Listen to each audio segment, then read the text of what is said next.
welcome to another Mad Chats and Recaps with myself and Tasha.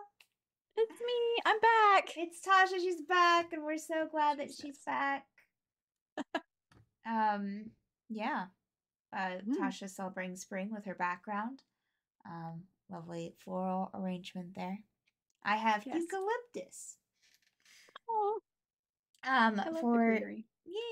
for recaps this week, we are covering the week of March the 27th through April the 2nd of 2023. And we'll get started with, we'll start with Tasha with Sundered Fate. What happened on Sundered Fate this week, Tasha? I don't know. I'm not used to going first. Let's see. After the harrowing events of the mudslide, which was rude, by the way, our adventurers continue their journey, looking forward to the next stop in civilization along the way, which was Crystalbrook. Once there, they make it their mission to eat a good meal, take a hot bath, get some good rest, and shop for provisions. They find a private bathhouse where they relax in a group bath, which exposes the level of gold in which Dia is covered, as well as the ascent of the thorns up Ladrin's arms. Ladrin and Dia have a conversation, sharing about this, while Tuna and Feora play a slap game 10 feet away, attempting to not seem like they're eavesdropping, which they totally were. The journey continues, and Tuna discovers there is a ghost of some sort living in their shield. The ghost introduces herself as Poppy, like the bright red flower.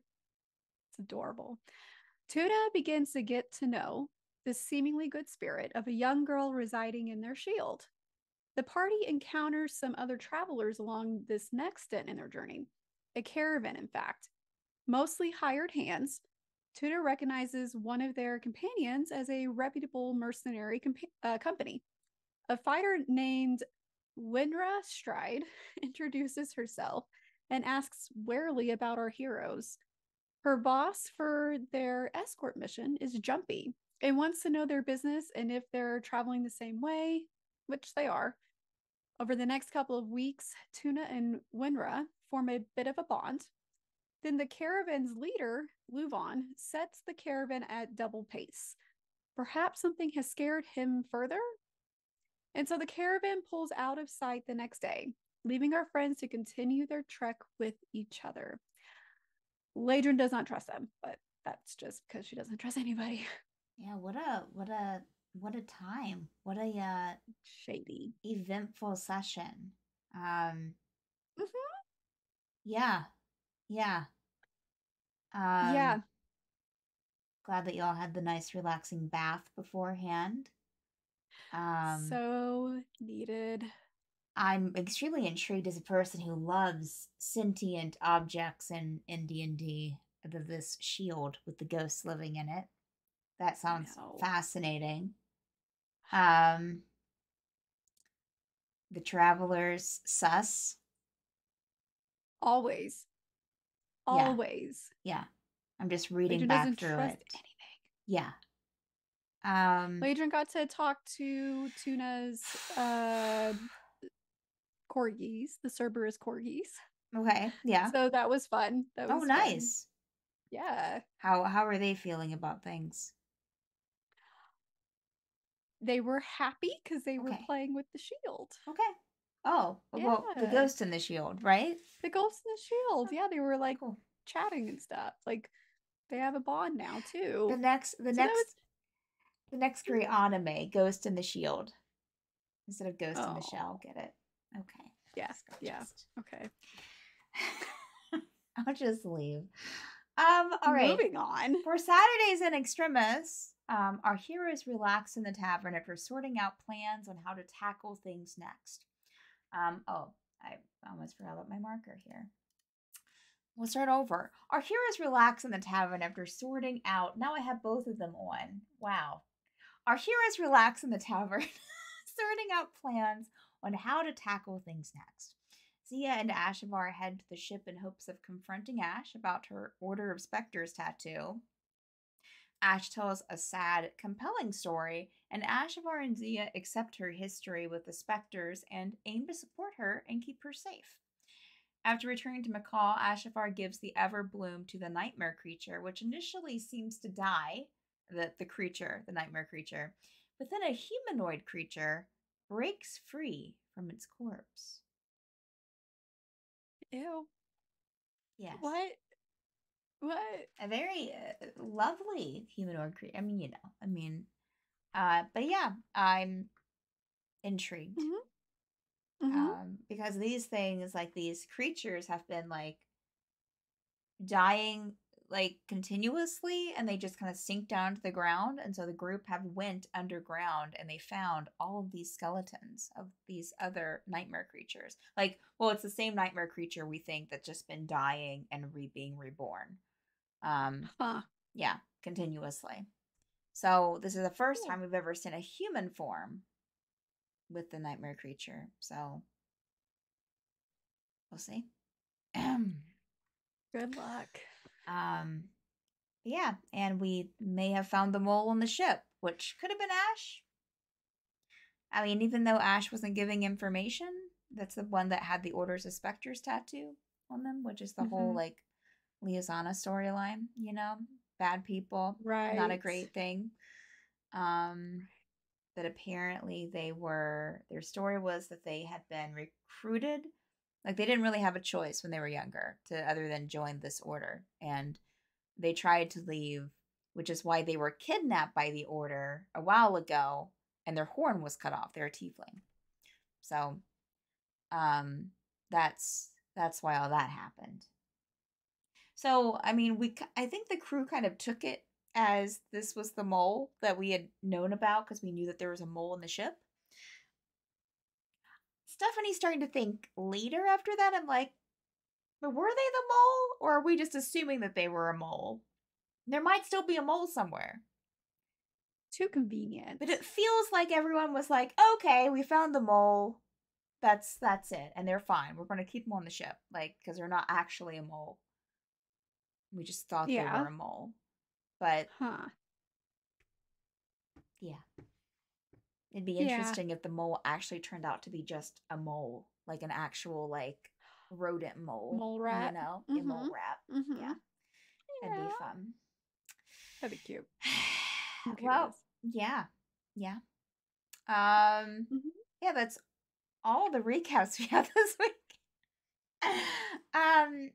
But we have a new campaign starting on Fridays here in a few weeks.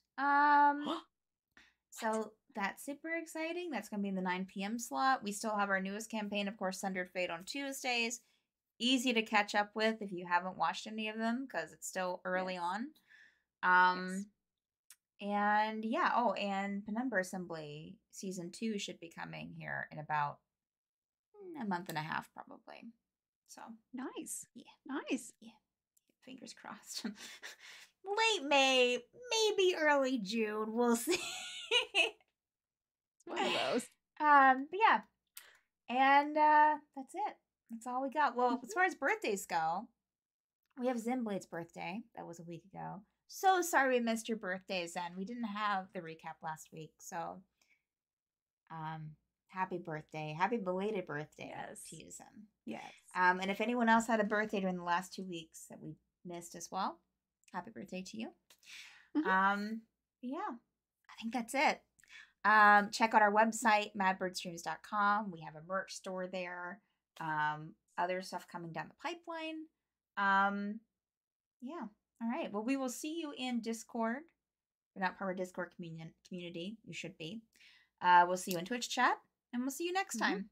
All right. Yep. Bye. Bye.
Oh, hi, chat.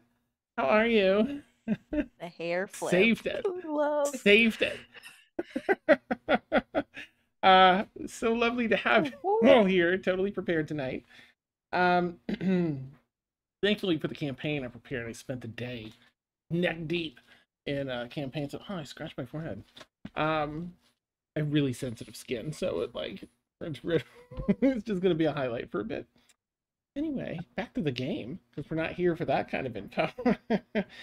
um, we're on, my goodness, session 17. Yep. What? This 3-month journey, just over 3-month journey to get to Sunhaven is almost complete. Our incredible adventurers and players here have gone through so much already. The Howling, they not only experienced it but survived it.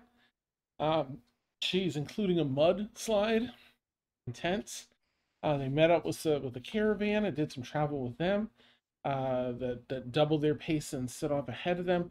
And then they got caught up in the Wild Hunt, tracking in the same direction they were going, and even catching up with them and investigating.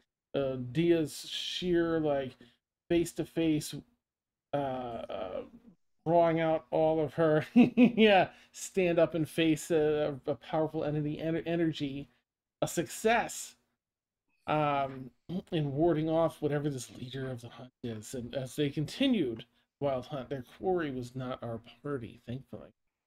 At the end of last session, they caught up to the remains of that caravan, which apparently was the quarry. Bodies, geez, just strewn about, parts of bodies strewn about, caravan ransacked, horses torn asunder. Dia carefully guided Feora away as Feora started having a freak out moment at the horses, given her back story history. Ladrin covering the horses with flowers, and just as Ladrin was doing that's like 100-foot right around the other side of the Tuna was healing, attempting to heal Winra, who they met along the way there, and brought them back to life.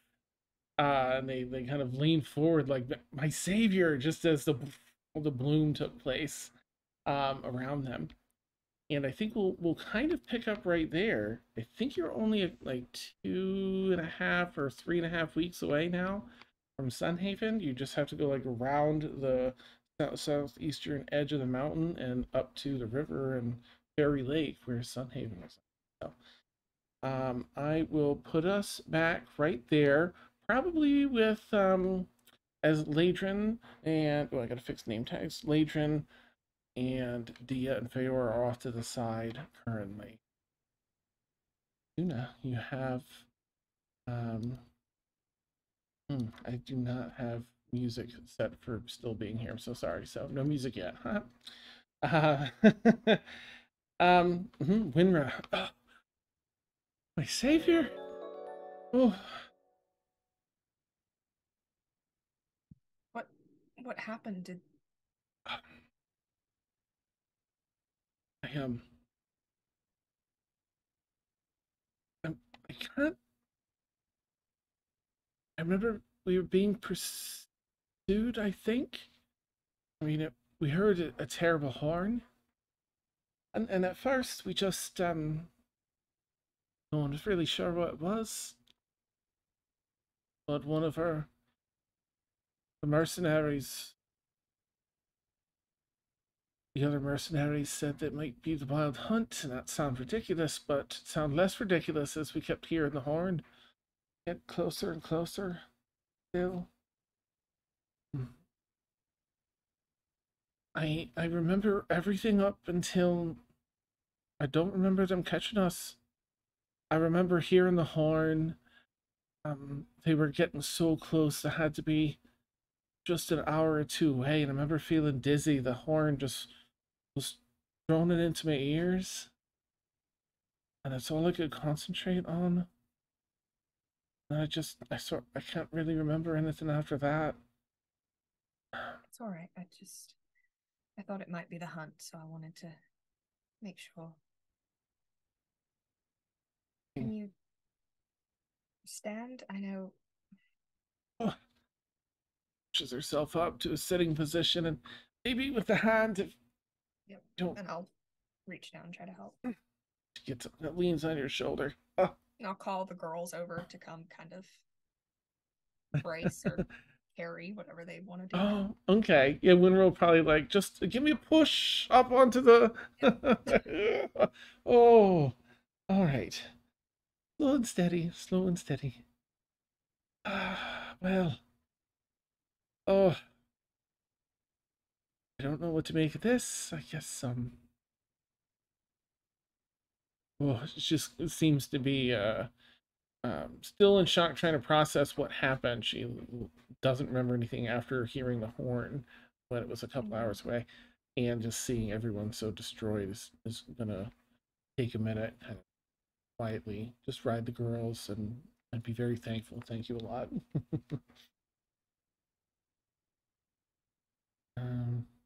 How's Feora doing? She's calmed down and got her breath back after the flowers. She started covering it up. I think once the horses were tucked away and she got her breath back, she'd probably also be looking around. Oh, okay. Is there anything you'd like to search for in particular? No, nothing in particular. Okay. She's just a bit of a scavenger. Yeah. Yeah, go ahead and make an investigation check for your.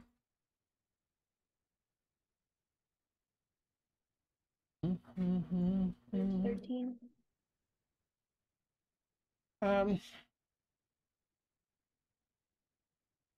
And yeah, you look around. It's caravan here's really been picked clean. You do find some, there's some rations, some things for the trip, but you could tell there were chests that had just by the locks that are on them, likely housed some valuables. And that one chest in particular that had a couple of locks, including the remnants, scratched off runic symbols of an arcane lock on it as well. Also pried open and empty. Really isn't anything materially to be found, and it does look like it was just looks like they tried to put up a fight and probably did a decent job. If you hadn't seen the hunting party that was after them, you might be surprised to see that they ended up in this state, but knowing what they were facing, it makes sense, fortunately.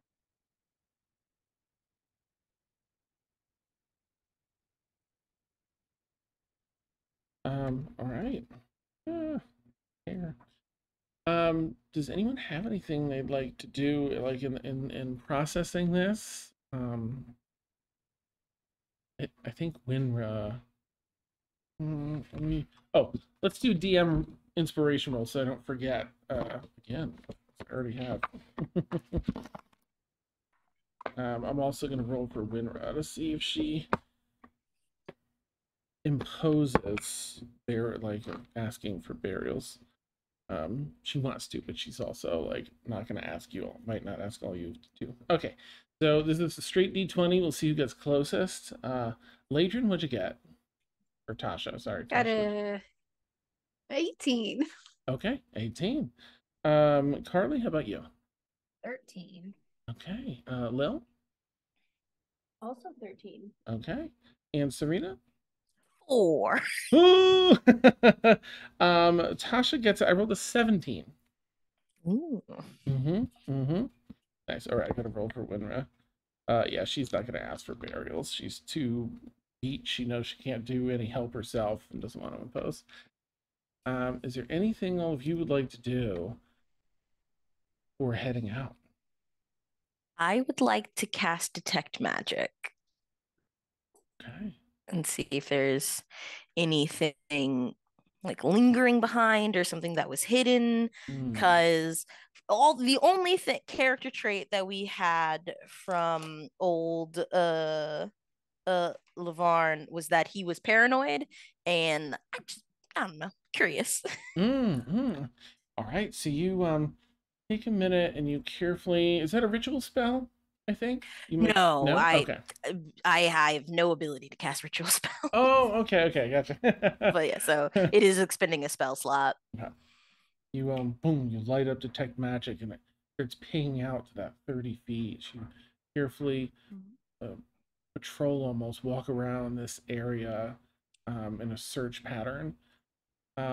There are, I would say, you know, for flavor, there's definitely some remnants of magic. You know, it's a few days since this happened, but there's definitely a lot of remnants of magic around that particular chest. Whether it's the art, right, you can detect the school of magic. So there's one for the lock, the arcane lock. I don't know what school that is. I'm sorry. Abjuration. Oh, thank you. And you're also getting some strong hints of abjuration school of magic from whatever was within this. And it's padded in a way where it looks like it could have either held multiple items, because there's a number of the little stands that would hold something in place, or a very intricate item that's set down and had spaces for all those stands to hold it in place. Let's see. Otherwise, there isn't too much as far as magic remnants. There's nothing that's officially pinging either. Okay. That's all I want. Latrin wants to hop on her broom and cast Detect Thoughts. And it's only like a 30-foot range for about a minute. But she's just gonna like try to just go on her broom, circle over everywhere she can in a minute to try to see if she picks up anything. Okay. Let's see. Just in case. Yeah.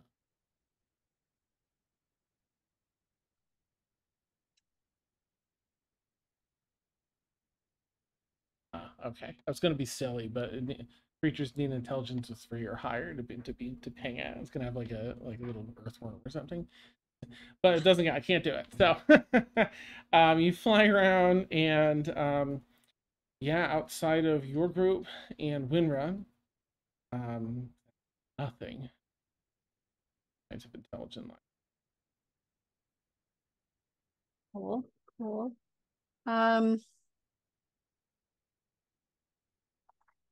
Well, she's covered 100-foot radius worth of area with flowers. Is that enough to cover everything? Yeah, you know, it covers the bodies, everything like dead on the ground. Okay. This is part of the actual little caravan that's still, but you're still off road back on. So Okay. Yeah, that's all. She's done. As we're kind of leaving, Tuna just kind of says a prayer under their breath, just for all of the dead.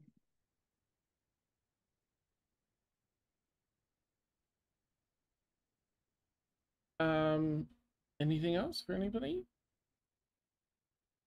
We continue on our journey. A bit mournful, of course. Winra takes, you know, until that evening, probably pretty quiet. As you set up camp that night, you're back on the road. Yay, the official well-traveled road. You find a little site just off of it, camp, to set up camp. When we're probably talking a bit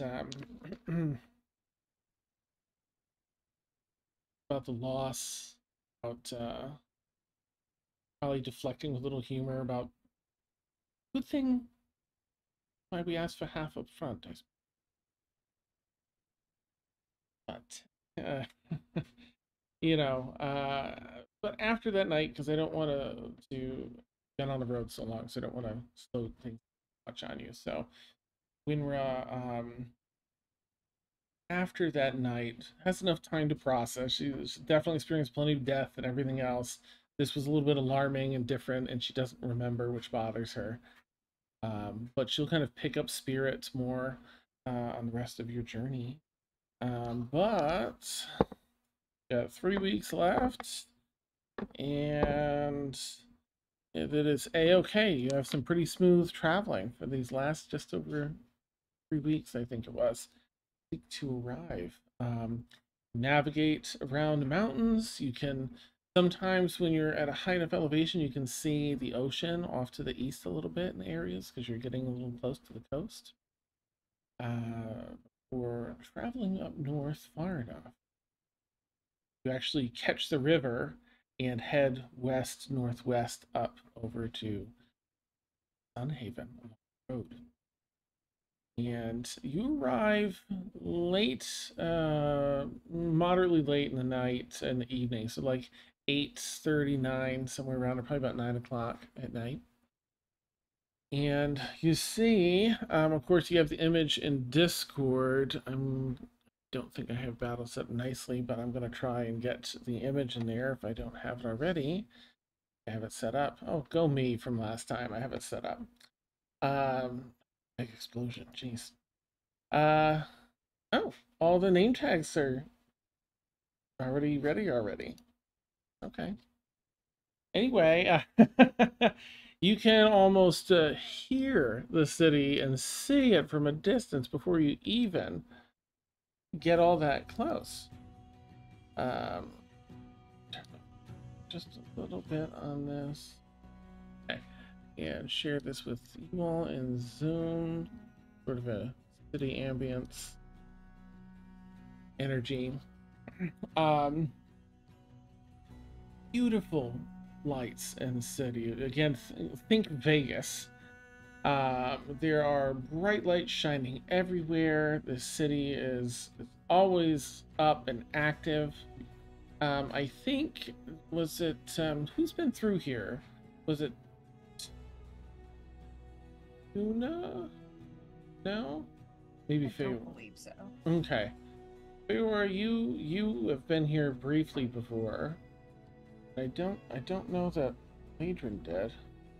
Leofar is who's also been here. So Feyora, you know that it started out again as like a representation of Fey creatures, Fey people, their culture, history, the different, the differences in the Feywild and the Prime. Sort of an introduction to that for people in the Prime, decades and decades and decades ago. It has long since become a very perverted version of that, where it's now for show. There's the bright side. It's marketed almost like a Disney World. Go there, have fun. Everything is like selling a gimmick, or Vegas. But there is this really dark side of it too that Feyora and Leofar as well, where a lot of people, whether from the Prime or the Fey, with a lot of money and taste for things that are just not particularly okay, or very much outside of acceptable in society, is done here in the underbelly of this city. People go missing. There's a lot of things that go here. Go there, have fun, but don't walk down the wrong street, because you can go from the wonder of Disney World to the nightmare of an alley where you won't be seen again, with a few steps. Okay, so, but as you arrive, you're in the Splendor part. This is the introductory area of the city. There's so much to behold here. It's absolutely glamorous. Let's see. I covered all that. Yeah. So Feyora, just to be cautious, don't walk and not pay attention, because a couple streets, couple extra left-hand turns, and you're in an area that is not particularly safe. You can tell just upon approach even that the city's grown and is likely even worse than the last time you were here, however many ago. I think it was a fair while ago. Okay. She'll kind of like walk in front of the group and like stop the progression. And she'll be talking to everyone, but she'll be looking at Dia a little too often. All right, we need to be careful here. Okay, like one wrong step, you're in the wrong area, and that leads into danger. So everyone, just watch where we're going, and just stay close. Let's not wander off. See the little tea cakes in that shop that we passed? We can go there as long as we all go there together. Okay. Okay, so like a buddy system. Okay, sure. Buddy system. Ladrin's works still on all her of broom. us. Quintuple buddy system. All together. Ooh. Leofar nods agreeingly. Like,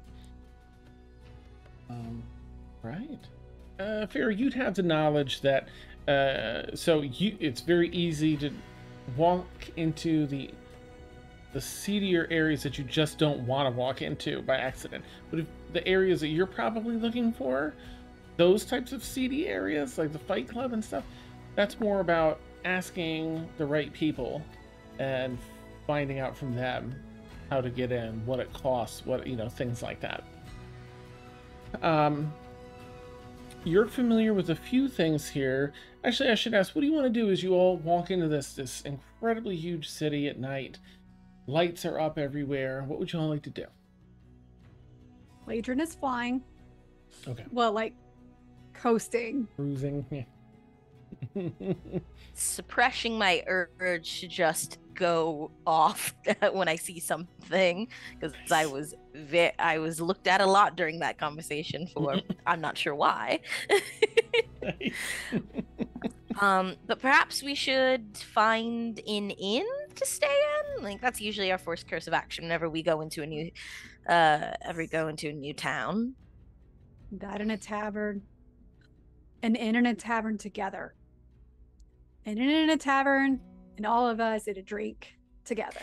I think a city this large, there are probably a number of establishments that are both an inn and a tavern. They don't usually separate the two, so A nice, exciting. nice one. Fiora, you probably recall a couple. There's one that is more of a cozy inn, and while they don't have a tavern attached, you remember there being like several taverns really close, within easy walking distance, within like a block in a few different directions, called Bees Knees and Toiletries. There's a second one that definitely has a whole lower level. The basement level basically is a bar, and it leads like up to the street on either side. So there's an outdoor bar level up on the street as well, called the Tranquil Tulip, which is also a what do you call it? A pseudonym for one of the purchasable recreational drugs that you can get in the city. Tranquil Tulip.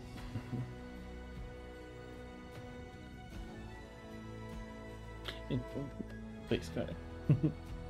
So do we want Bees Knees Toiletries or Tranquil Tulip? Is also Bees a Knees. drug. That's Oh. hilarious as shit. They A just bee's knees? they just they sell drugs at the establishment. I don't know, but it's named after one, so Mm, it could. I don't know. Is it I've read Old Toby? The bee's knees does sound delightful. And then Bees Knees. I mean, do bees have knees? I really I should feel- find this out. I don't typically. feel get like they close have enough joints, don't they? to- Does this count as knees? Yes, I guess for all intents and purposes. Like, bees knees just sound funny. It just sounds okay. I am in dire need of something hard. To drink. Start to drink. To drink. Jesus. Sometimes we let our true selves come through. I'm just teasing. Josh, I'm teasing. Okay, so you find your way over. It's fine. He didn't hear me. We can keep going. Okay. Awesome.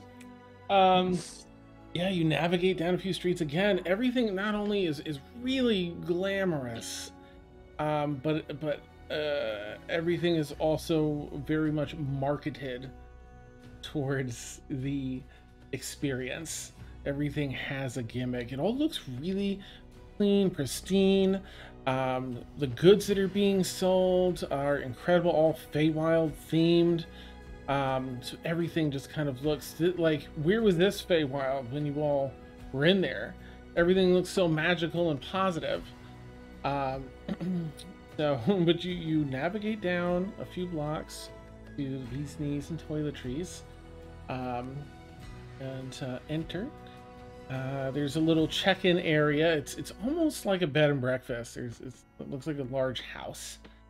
And as you step inside, there's a little room with a number of benches, and a counter and a doorway behind that jostles open, and a fawn woman, maybe in her early 30s or so, comes in. The fawn freckles and the darker,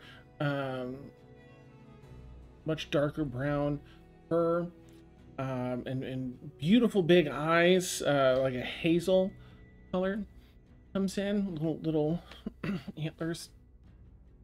Oh, welcome.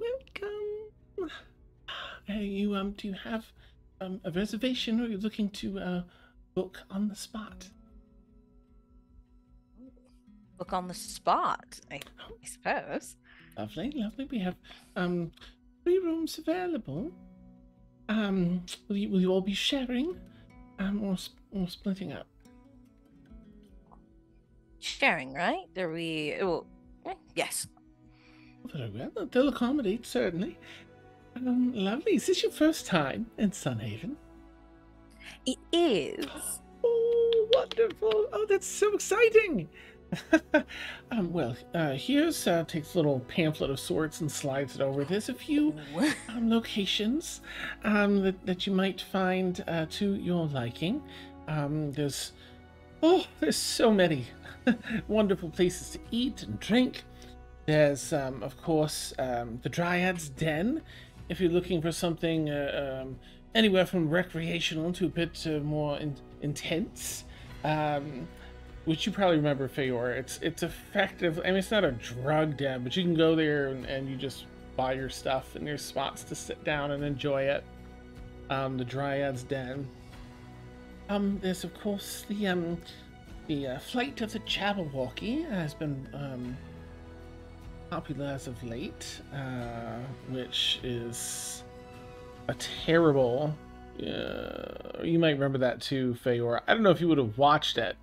But basically, a Jabberwocky's unleashed, and people make their way through a maze to try and either defeat it or outpace it to the other end, where they can win some really good prizes, or or not.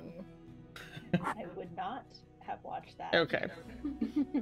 And here, if you're here for the fantasy and then the romance, there's you'll see she points on a pamphlet kind of over now, in front of Dia. Yes, the Cave of the Fairy King. This is it seems like a large hillside cavern, but it opens up and leads down into ever-changing cave system of wonder.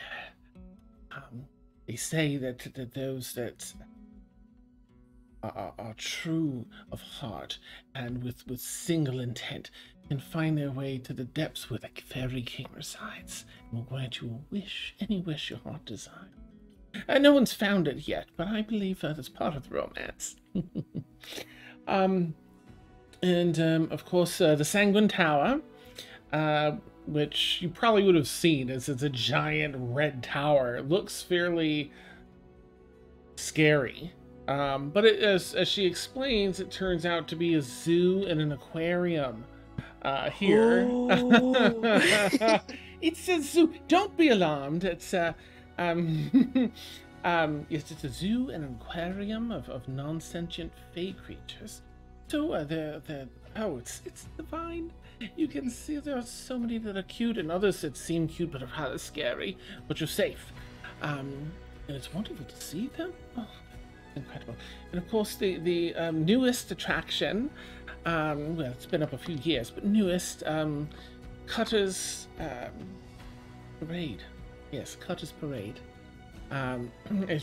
It's too dark, you probably wouldn't have noticed, but if you leave and you head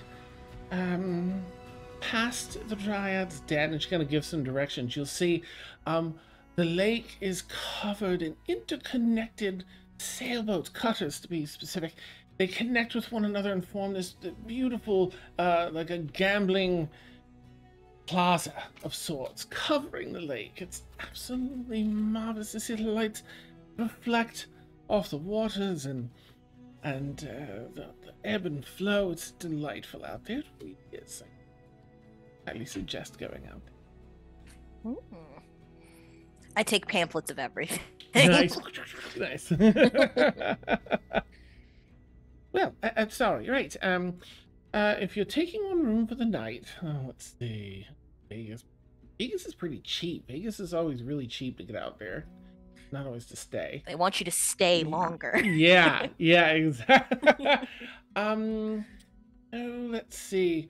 It's a gold and 5 pieces for the night for the lot of you. All together comes to 1 gold, 5 pieces. Do you know how many nights you'd like to stay?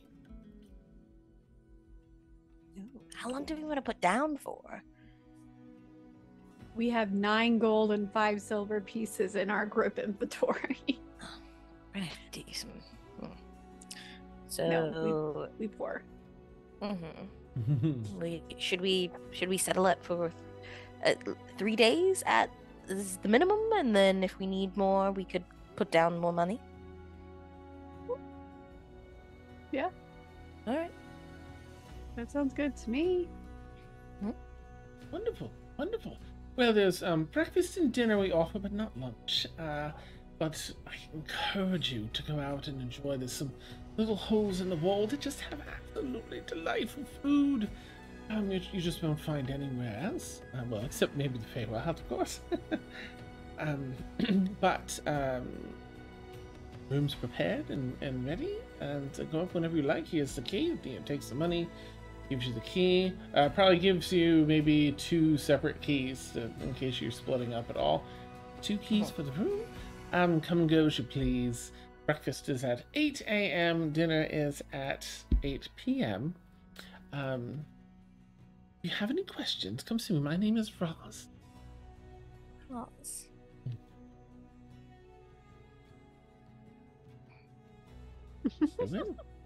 Once again.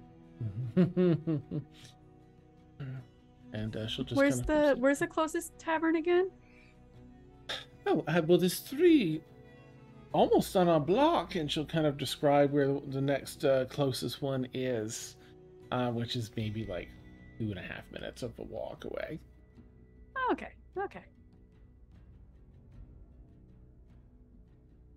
I know what I'm gonna do this evening. Well, we've been established that there has to be a buddy system, so you need to take someone with you. Feora. Yep. Like, you don't have a choice. Okay, as my drinking buddy, you do not have a choice. It would have been my choice. Come drink with me. Yeah. Wadron will turn to Tuna and Dia. What are y'all doing? You want to come hang out? Well, I was actually going to check out perhaps the Cutter's Parade, because if they are on Fairy Lake, I don't know if it's perhaps it's because of the events that have transpired with all of us traveling together that it seems to me perhaps coincidence, or well-placed paranoia that a new attraction just set up upon the lake that we need to scour in order to find this chest that was missing. So I wanted to check it out to see if to see how much of the lake they're taking over, and perhaps something will come of it. I don't know. So you're doing that tonight? Well, when it's nighttime? I look at the pamphlet. Does the Cutters Parade happen at night, or is it like at the beginning, like sundown kind of thing? It's effectively all day, but it's not. Oh, I'm so sorry. It's effectively all day, but most of the events. So, you know what? Since you're looking at the pamphlet, let me pull up the thing for it here. Let's see. It has a lot of where are you? Okay. It has gambling, it has different dance productions, it has musical productions, and then it has things like incredible feats of, you know, athletics and acrobatics mixed with magic. A lot of different performances there. The gambling's effectively all day, but the big events all kind of happen in the evening and at night. Seem to be targeted towards nighttime, but it's open during the day. All right, so they do have things that happen at night, according to the literature. Actually, yeah, you would see a list of the different, because there's some notable locations that they highlight, just like in Vegas, right? Different hotels, different things have this. One of them that's not super highlighted, but is in there as a place to eat and drink, is the Mist's Edge. The Mist's Edge, which I think has been shared with you. I think. So I was like, look, and there are places to eat and drink. I guess food would be wise too. Sure. Serves alcohol all day, all night for patrons. I mean, do they give it for free whenever we're like playing at the slots, like constantly, like I do in Vegas? It doesn't say there, but you could give it a shot. Yeah. I mean, tolerance is way higher than Tasha's is, so I'm willing to test it out. Nice. Let's go. No, I'm good. But y'all want? Yeah, sure.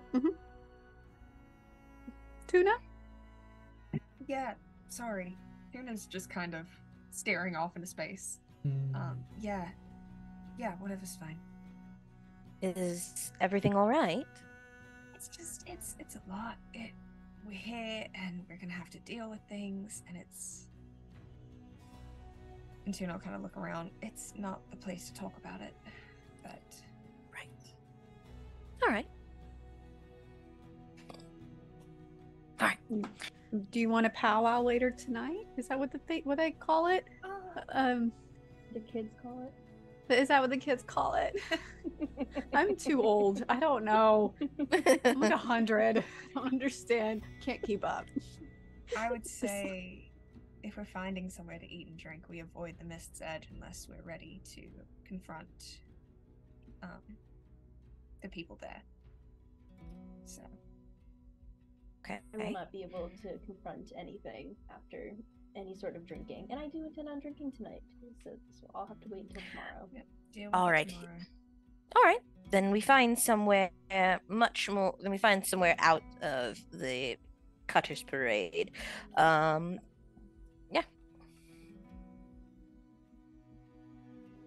Cool.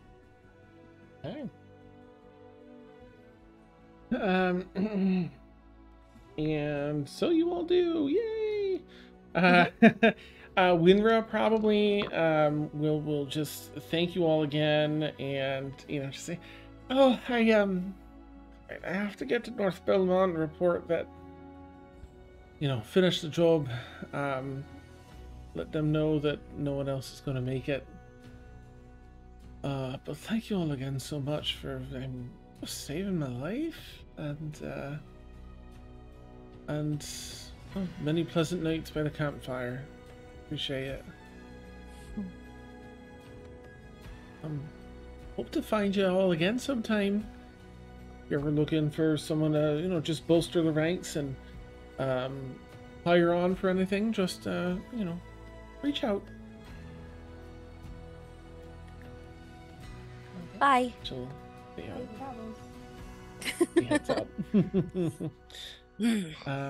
Okay, leaving you all the... Oh my goodness, it's such a nice night out too. As you step back out, you know, get all your stuff set in your rooms, anything that you want to leave. And step back out into the air. Now that you're here, you've had some time, you're settled in, quote unquote, you've got your stuff in the rooms. You step back outside, you just breathe this beautifully fresh air off the mountain and the lake here and the plains near. It's a nice, only slightly warm mid-spring, late spring. So it's comfortable but not hot. You're not chilly. The city's talking to you. You can hear it's full of life and conversations and laughter and so much wonder and awe. You're ready to go head out there. So you're heading to Cutter's Parade. I thought we were avoiding Cutter's Parade today because we wanted to confront them during the day. Am I Or incorrect just with a everything? can always go scope it out. I'm just would rather avoid a fight tonight, probably. I see. Which you have the Dryad's Den, the Flight of the Jabberwocky, which is you place bets on people surviving or dying. There's a bunch of different bets you can take. The Cave of the Fairy King, which, you know, as adventurers sounds like a big bite. If you know what I mean. And the Sanguine Tower that has the zoo and aquarium built in. You have a preference? Right, we just wanted something light and easy just to end our travels, right? Everyone? So perhaps the Sanguine Tower? The zoo and aquarium? Fine with me. Alright then. Okay. Excuse me. All right, you all head through the city. Goodness. And find your way over to the tower. There's a little bit of a wait. You know how it goes at places like this. A little bit of a wait to get in, but it seems to be worth it. They have a couple options as to how you want to navigate this. They have sort of an automated levitating cart system that kind of just brings you around like a ride up a spiral where you can see, you pass slowly by different windows into the habitats and tanks. The whole center column of the tower is one huge aquarium, cylindrical aquarium tank.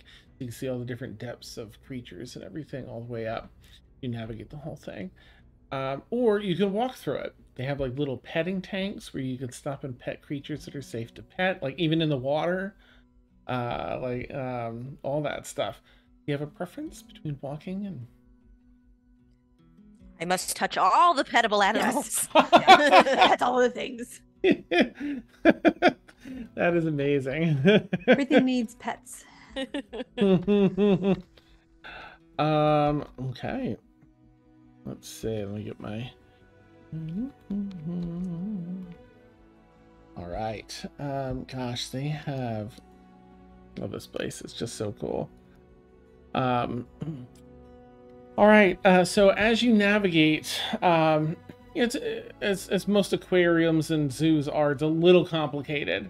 You know, there's a loop to go do this, but then it lies off, and you know.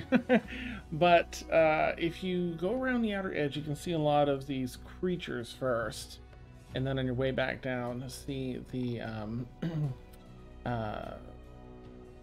fish and other aquatic mammals and such. There's a lot of parallels with the creatures from the Prime. But you can really see how the magic of the Feywild, the brightness of the Feywild has imbued these creatures with flourishing designs. There are creatures that look Like there's dandelions. They're like lions, but they have big, white, fluffy, like you blow in a dandelion for manes. Just a bunch of like extra level things. Crocodiles and alligators that are safe to pet. They're docile. They're made out of plant. They're like living plants in the shape of these alligators and crocodiles. But you can pet them, and sometimes little blooms will blossom up on the back of their bodies as you pet them. There's my goodness. I won't bore you with it, but I've got a list.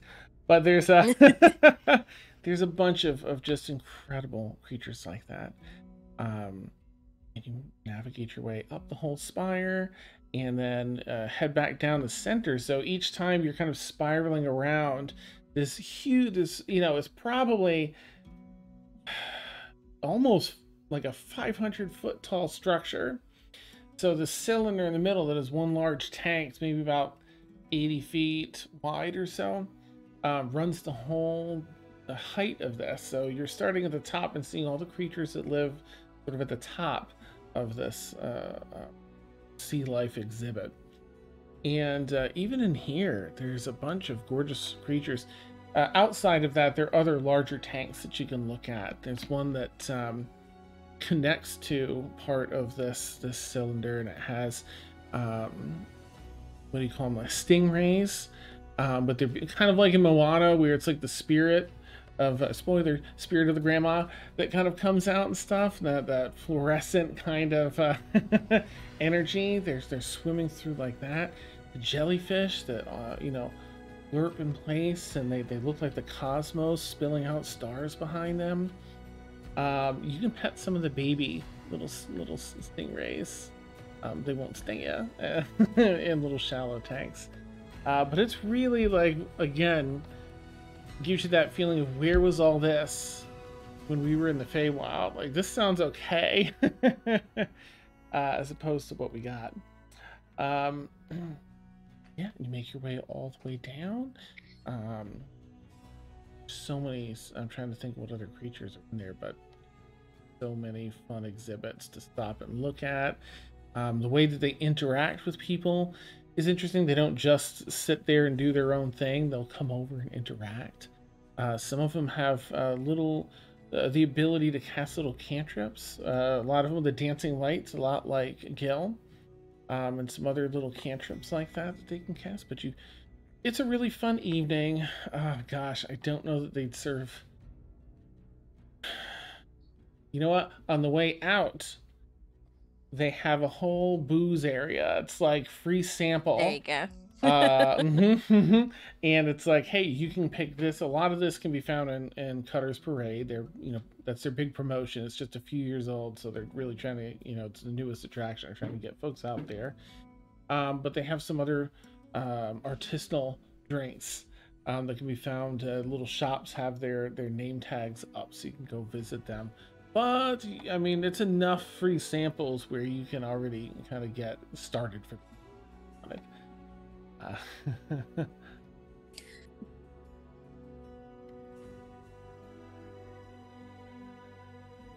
What would you all like to do as you finish? Anyone partaking in the free? Okay, later. Fiora? Okay, Fiora, given your difficulty with drinking Constitution, go ahead and make a Constitution saving throw. Just a straight one this time. It's early on. 13. Okay. Yeah, you're Double catching a digits, buzz. solid. Yeah. But it's at a nice level. It's at nice. Little buzz, having fun. All right. You carry on into the night. What would you all like to do next?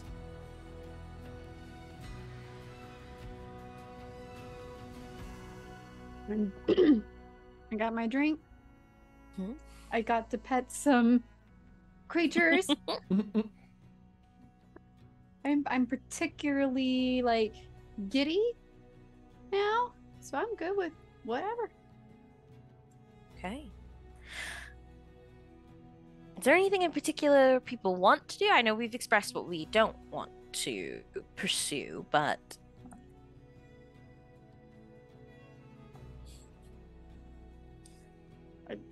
I mean, I've never been here. I don't neither have know I. anything. So I feel like I am on a boat and someone else is steering and I'm just here for the ride. And I'm okay with that this time. So you tell me where and I'll be there. And there's a drink at that place too. So I'm okay. So, the Cave of the Fairy King, though I don't know how we feel about spelunking entirely, given the last kind of cave systems that we went to ended up being a lot more than just cave systems, and this one is promising to lead to a fairy that could lead to a possible wish, which sounds like Boulder Dash, but if it does include money, could be good for us. And then the Flight of the Jabberwocky. I've never seen a Jabberwocky before. I think that could be interesting. But it says nothing here about if you participate, your life is possibly in danger. I don't know how I feel about people getting chased through a maze. It is in danger, understood. So, not sure how I feel about people going through a maze being chased by a magical creature. And then, of course, there's the Dryad's Den with the recreational drugs. Yeah. I'm fine just going to a tavern and getting some food and drink. It's already kind of late into the evening. All right, then. As I put away the pamphlets of interesting things to go to in my bag. I mean, the wish sounds good, like, on another day. No, I could use a wish.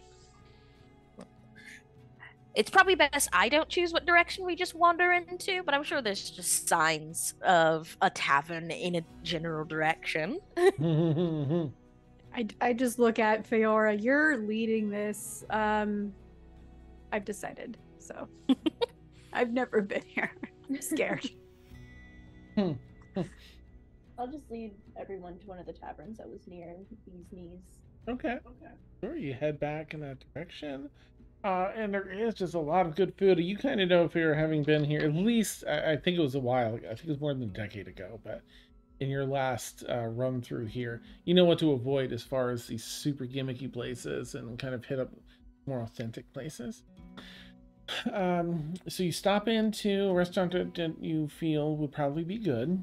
And indeed, it's pretty nice. It has plenty, a decent drink selection.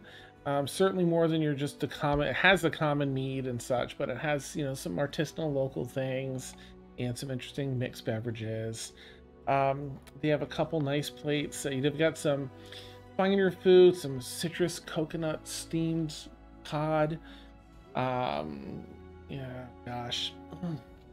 I don't think there's really pizza yet in this world, but we'll go some burgers if anyone likes burgers. I don't know. Let me see what else I should look stuff up. Tasty food. I don't want to tell you time about looking at stuff. Yes. Yeah. So good food, good drinks. They even have some performances. Local people trying to make it big here in Sunhaven, performing. And there's even an open mic portion of the night that's about to start in about a half an hour or so.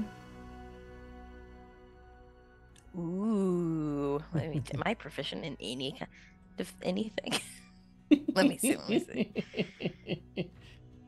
He is proficient in slam poetry.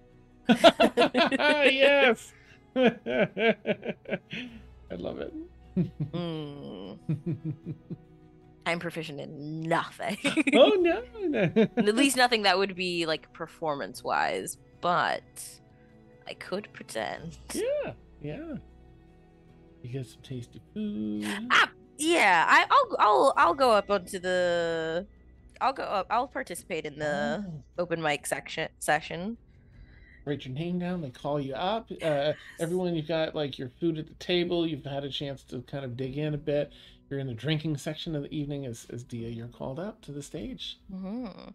So I'm going to use Gil along with me, and using a combination of dancing lights and Gil's minor illusion.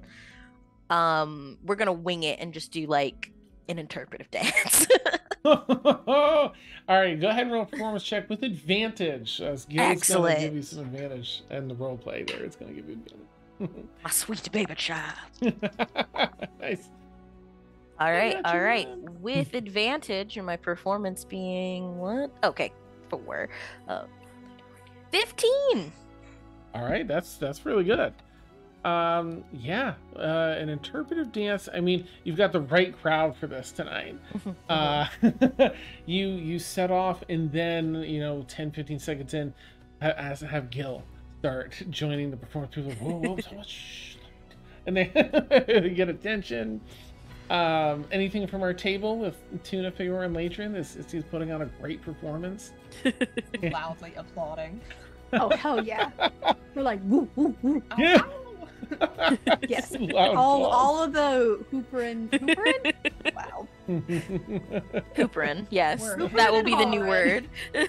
We're fully hooting and hollering over here. Hooping and hollering. Nice. Oh my goodness, Oh. yeah, it's incredible.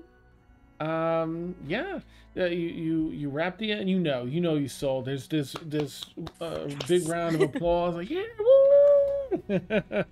As you make your way kind of back through the tables, through the crowd, back to your table, and yeah. Is there anything else anyone would like to do either here or for the night to recreationally have fun or otherwise? Okay. Sounds like that's it for the night. Oh, it's nice to blow off steam after all you've been through. A few weeks ago, you were huddling in the magical darkness of a cave, seeing possibly the end of your lives. And here, you made it. You're safe. You're in a comfortable place, having drinks with each other, your friends. And there's amazing performance that Dia goes up and knocks out. Thank you. Yeah, the usual drinking buddy scene with Feora kind of stumbling arm over Latrin supporting Feora on the walk, half a block walk back to the building. Tuna, I think that Poppy's probably just gonna it seems that she can kind of perceive things going on around you to a degree, because she's talking about the lights. Oh, they're so beautiful. Let's, and just kind of asking about everything that's going on, music and otherwise, before you're all able to return to the bee's knees and toiletries and get a lovely night's rest. Very comfortable beds. Air's nice and cool in here. Is kept magically at a nice temperature, so you don't overheat. And go ahead, and if you need to, if you haven't since before, go ahead and mark a long rest, of course, in D&D Beyond. And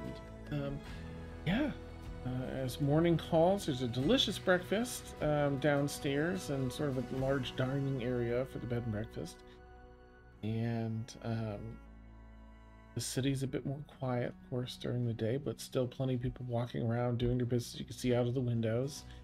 And I'll sort of let you all pick it up from breakfast if you want, in case you want to make plans or anything for the day. So, I think our best bet for the Mist's Edge. We know that our friend runs Fight Club underneath it. So, I think we need to somehow get into this Fight Club. Plus, we still need to check out the lake as well.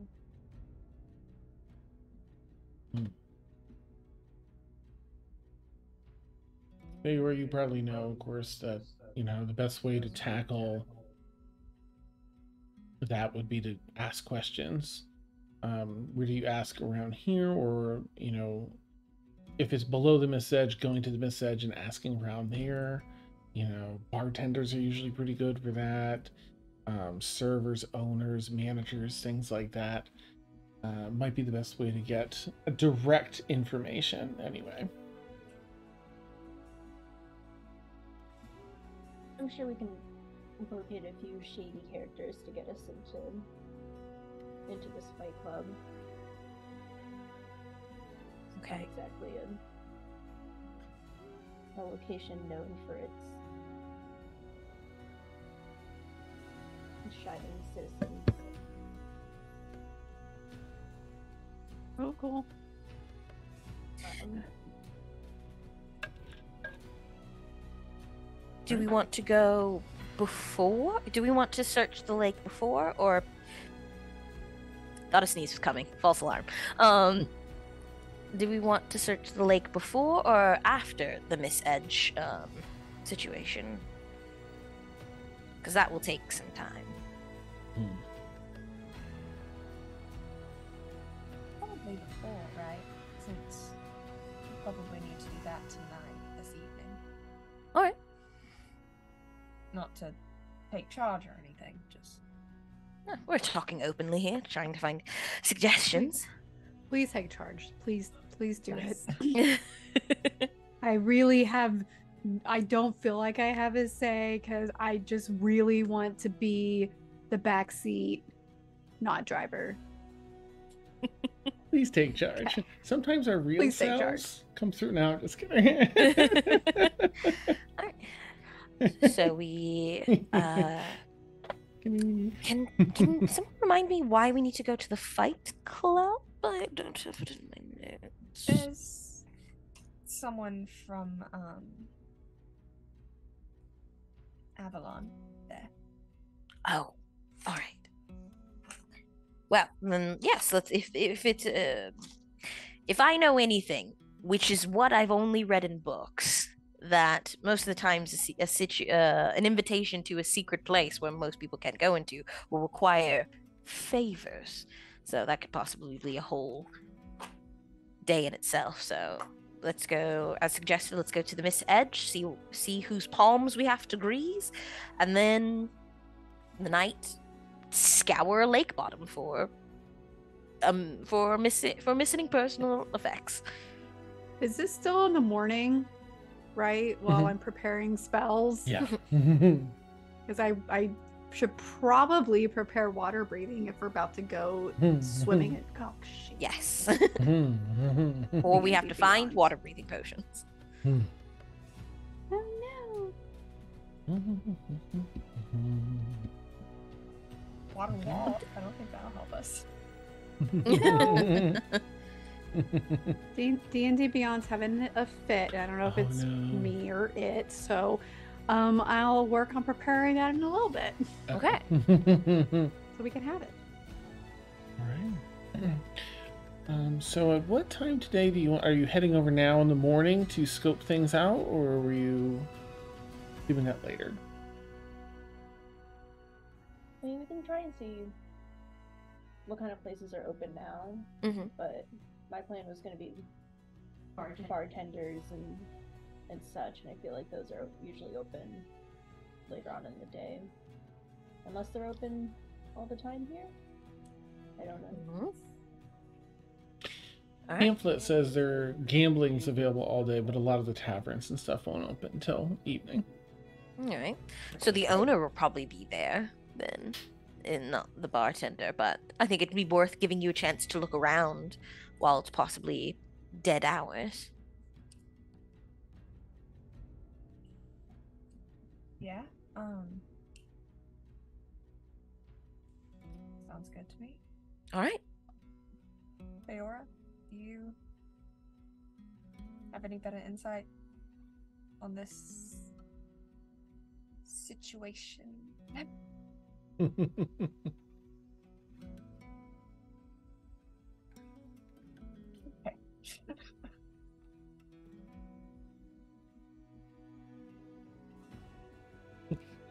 No, Mm. you're good. And I'll kind of like look back and forth between everyone and Feora and just go, I don't know, you know lots of things. I don't know if you know this person that we're looking for? And just kind of lean forward a little bit. No, you haven't told the others. So, like, I don't want to spill your beans. And this is like very quietly while Mhm. the other two are like distracted eating or something. I'm looking at pamphlets. I'm so sorry. Lily is lost. Because, you know, you also are hunting down people that caused the bombing. Oh, right. Yeah. Yeah. Mine is like specifically one guy. Okay, not him. Cool. Probably not. Cool. Alright. It's just making sure we were on the same page there. Alright. And I'll lean back and be like, all for hunting down, but I've got one guy. gotcha. And I'll lean back and be like, oh, coffee's strong. Just look at me, we're like, Picture D like crumpling down the top of a pamphlet. Oh, I'm putting it back up. Yeah.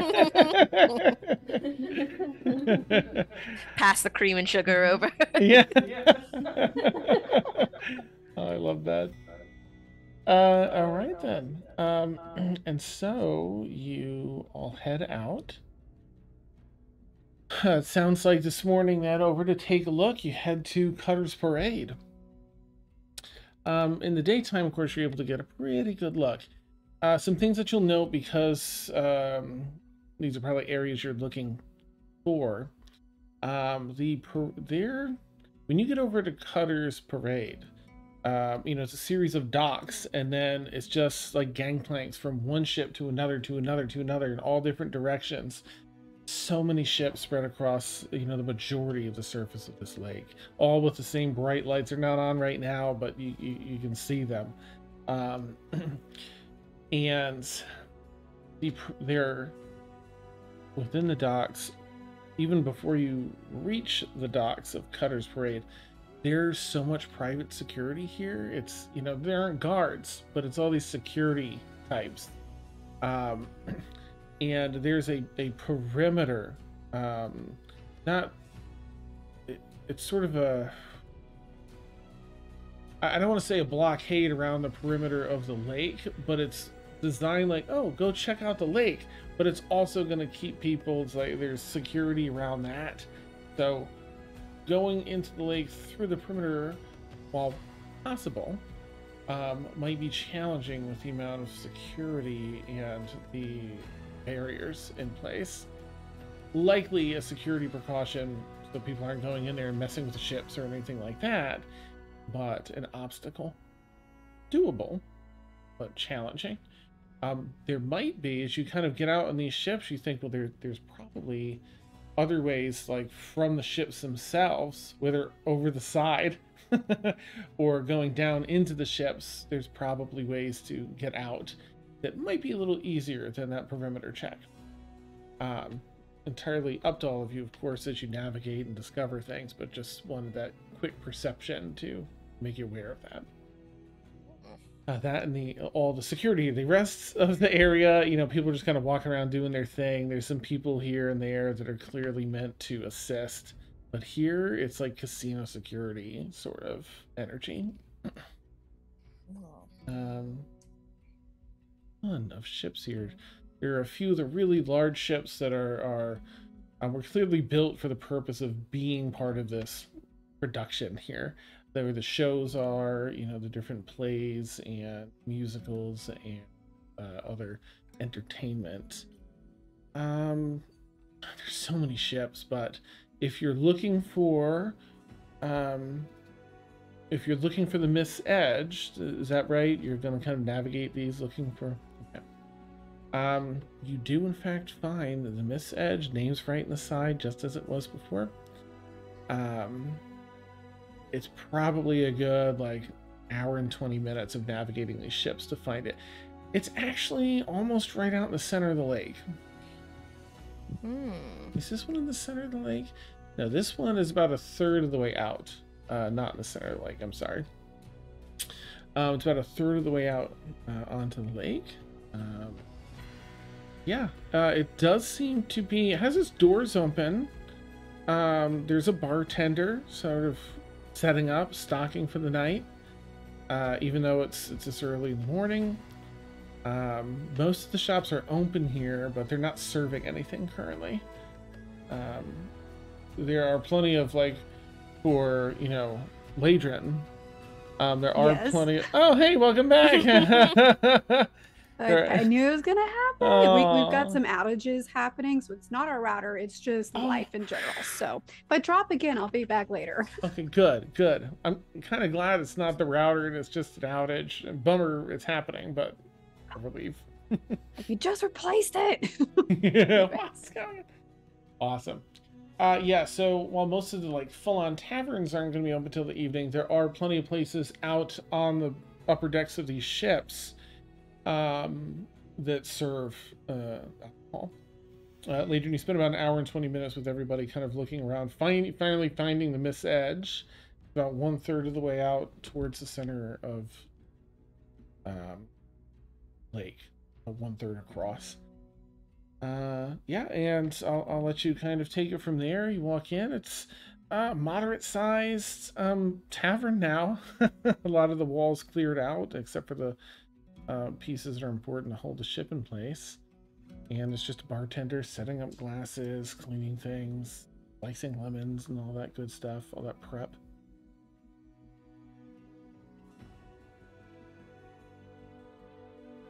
Tuna is looking for, hold on, I have it in my notes because I actually took notes.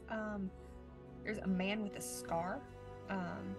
That's the only description I have of him. But Mr. Mustav Girardello. Ah, okay. You don't see Mustav here. In fact, there's no server. It's so far just a bartender who is a dwarven man, maybe early 200s or so. Coal black hair, just cleaning stuff out. It looks maybe half human, half dwarven. It's a little taller, a little less stocky than a lot of dwarves typically are. He's minding his own business, though, unless you want to approach. Yeah, I'll approach him. Oh, okay. Excuse me. I was hoping you might be able to help us out a little bit. I heard there was places for recreation around here. Wondering if you could point me in the right direction. Oh, Not like the Dryad's Den. Different type of recreation. oh, I see. Not the Dryad's Den. It kind of just gives you an assessment. Just going to do a perception check. You rolled so terribly. Well, you don't seem the type to. You're looking for, like, bored with life, looking to get into your hands into other things, sort of recreation. Yeah, you could say so. You don't seem the type, but you seem to be aware that it's here. Well, it's your typical charge to get in for a head. 50 gold a head. You'll find you receive 50 gold worth of betting chips as well. So you have to use them for betting. If you earn more than your 50, you get to cash them out on your way out. Yeah. Then we can let you down below. Participate? Sorry, what's that? What if you want to participate? Oh, Not place the bets in the. Oh, you still have to pay. Unfortunately, that's just the way business goes. But what you participate in what form? There's a lot of gambling. Well, there's gambling with all sorts of things, and then some fighting as well. The fights themselves. Well, if you come back in the evening, you still, I don't know if everyone else, like, sort of elsewhere, but within sight, or is everyone else doing their own thing? I'm within earshot for Okay. sure. Okay. Oh, sorry, Feyre, what about you? Unless Juno wanted to go up there alone, Feyre would probably be standing next to them. Oh, okay. Wait, down to 50 gold for everyone that wants to go down there. You will be allowed below, and well, take some navigating to get over to the ship you're looking for. So that's the other Miss Sedge. It's a bit of travel down below, but not too bad. They might let you fight. You'll have to ask them. Yes. Your first time down there? Yeah. Right. Well, see me in the evening. I'll collect the money. I'll share a little bit more information about what to expect. Oh, right. I'll share at least ships. It's all underwater down there. So you'll be traveling through the reflective ships below the surface, underwater. And the reflective Miss Edge is a bit of a distance, so make sure that you're either coming prepared and able to breathe underwater, or you can also purchase underwater breathing potions, just a mere as a service, 80 gold apiece. All right. You really bleed people dry here, don't you? Yeah, but you're going to a place where you can make that fortune in spades. Fair enough. All right, well, and then I'll just kind of like tap on the bar and be like, "Thank you for your time." Tuna kind of has a very different demeanor than they normally do. They're more not carrying themselves as straight backed. They're more like old Tuna. Y'all wouldn't know old Tuna, but very like the mercenaries that y'all saw in the caravan, kind of carrying themselves. So, all right, appreciate it. Of course. Then I will head back to the door. Meet back up in the upper deck of the surface Miss Edge. Oh, all right. So how are we gonna? I mean, I have the gold, but I don't want to pay 50 gold to go down there. I don't know why anyone would want to pay 50 gold to go down there. It's ridiculous. So, we know it's underground, and I'm gonna make sure there's no one like listening. A couple private security people pass by. There's quite a few ships. Yeah. In that case, we know. We heard what he said about breathing underwater. Wonder if we can't just have some bypass a few things. Sneak in ourselves? I mean, worth a shot. What's the worst they can do? Force us to fight? True.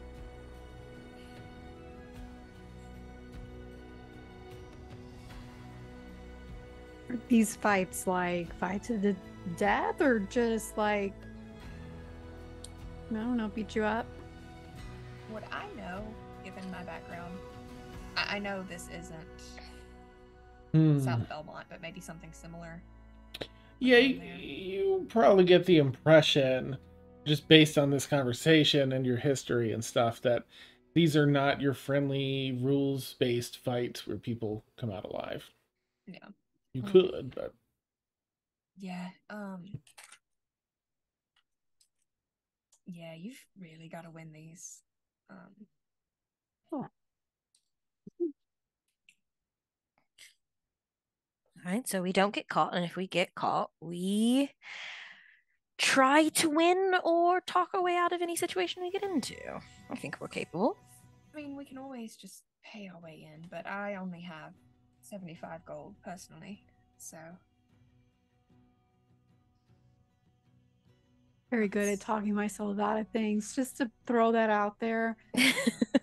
I am not a very charismatic person, if you cannot tell. I can get us through water like it's nothing. I can maybe try to make us all a little more sneakier. But that's about it. If it's a very excellent, and it's a question of money, I mean, I have enough personal funds to pay for anyone who can't afford to go through. But if we are intent on not giving this guide money, because he said he would lead us through as well, correct? Because it's not just he's not gonna lead you. He'll just give you some info. He'll give you like a breakdown of how it works and what's down there. There are also tokens that you get for the 50 gold that seem to be the currency down there, and also a form of like access. Like, yeah, I've got my tokens. Just to put that info out there. Okay. I might be able to do something. It is a bit unethical. Right. Yes. 98% of what I do is unethical, so. Very well. I'm double checking something very quickly. Okay. And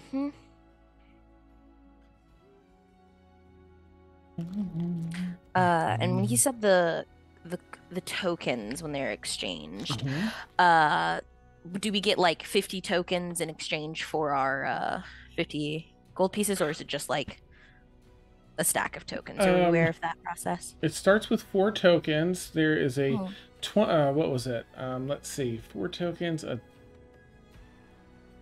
10, a 20, 30, a 10, and 2 5s. I think.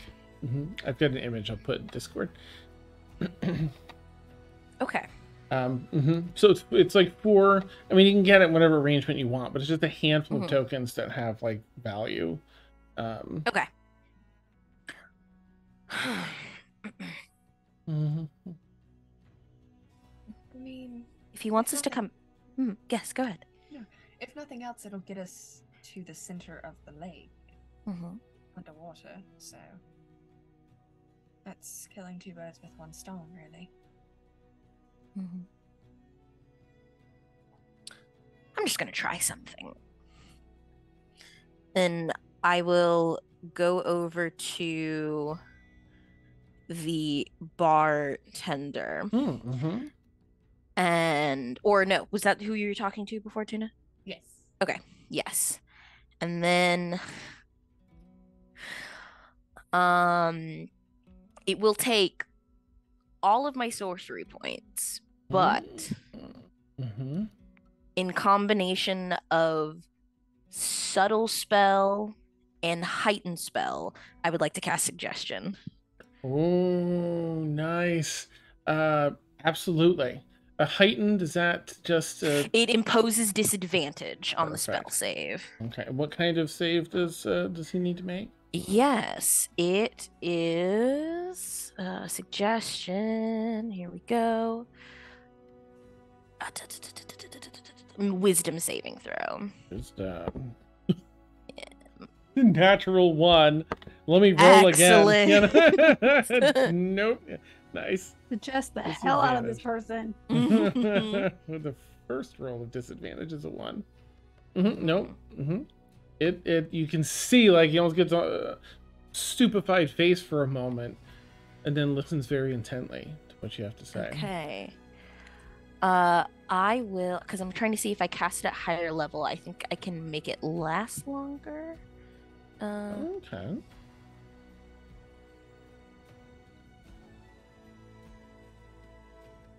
No, it doesn't look like I can. No, it does not look like I can make it last longer. But I will suggest Mm-hmm. that he gives us the information that we want and the tokens. Okay. All right. That's amazing. Oops. Let me see what he's got for tokens. Yeah, he has 0 resistances. Doesn't matter. It was a 1. Okay.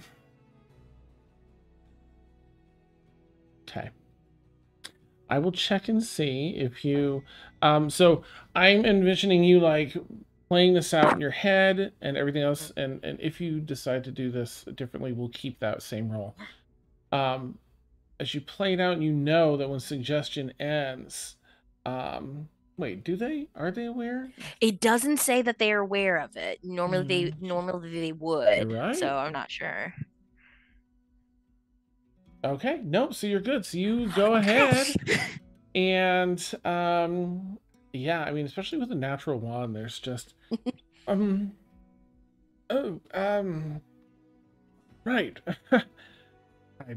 not sure what I was thinking. There's 3 of you. I think you saw 3 of you, or do you want to tell them it's 5? Or I'll tell them it's. Okay. I'll give them. Yeah, I'll tell them there's 5 of us. Tell them there's 7 of us. So he doles out coins, and each in a little baggie, and right there you are. Yes, down below. Things start taking place in the evening down there. There's only a few access points, safe ones anyway. One is right here. You can come this evening and I'll let you down. The ships are inverted below water. The water within the ships is enchanted so that you can speak and hear normally. No irritation to mucous membranes and such otherwise. It's more for the thrill. You'll have to navigate out to the center of the lake. The inverted mist edge is near the center. You'll have to pass through a few other ships. It's pretty linear. You'll be going through down below here, and then it's sort of an introductory area. It's where you can cash out when you're done too before you come back up. You'll go through the Phoenix, the Shuffle, Ember, Sweet Compulsions, and then you'll find yourself at Mist's Edge. Friend inquired about fighting. You'd have to get special permission from those that run it to participate, but it's not unheard of, especially if they're adept at fighting and can put on a show. If it's your first time, he's under suggestion, he's gonna do a quick insight check, and seeing that you are maybe more in line with the image he has in his head of all the people that come through, very wealthy people that are like, I'm bored with, hunting humans for sport. Let's find something Exactly. fun. Yes, so it might be exactly what you're looking for, but there's some things that just can't be unseen down there too, so be cautious, abide by the rules. They don't care what happens on the floor as long as it's not disruptive to the games being held. So make your way through. I don't think this will be enough to place a bet on a fight. Perhaps if you pooled it all together. But again, you're looking to participate, so I would lead with that. There are fortunes to be made, absolute fortunes. Many of the winnings are at a minimum 800 platinum, up to 1500 platinum, or depends on the pot for the day, how many people have lost in the games. Some games are run where the pot grows larger all day, and at the end of the day the house claims it, but if anyone wins before the end of the day, they claim the pot. Sometimes it's magical items and other things people put in. I wish you success, and hopefully it fills whatever the need is you're here to find. Appreciative for your cooperation. Of course. I'll take the coins and go back to the others. Hey, you head on out. So we should continue this discussion outside. I just kind of like heard everyone through. Nice.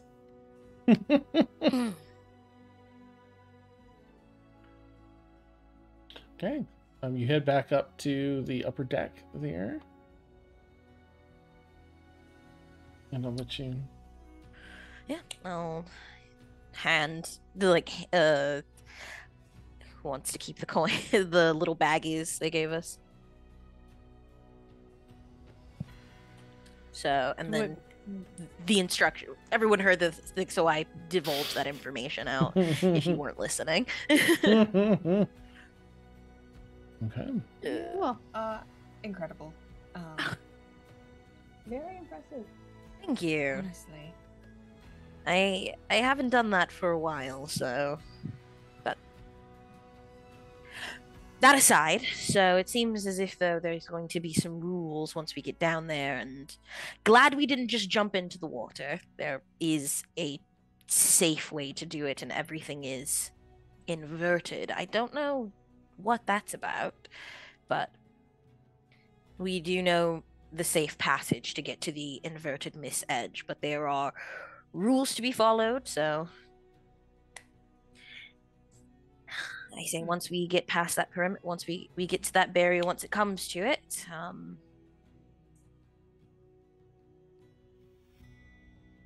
cool. Got the rest of the day to just kind of explore around a bit. Mhm. Prepare ourselves.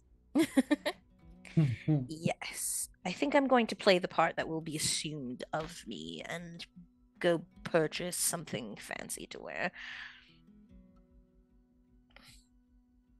I'll look down and realize that I'm wearing like holy clothes. I should probably do that too.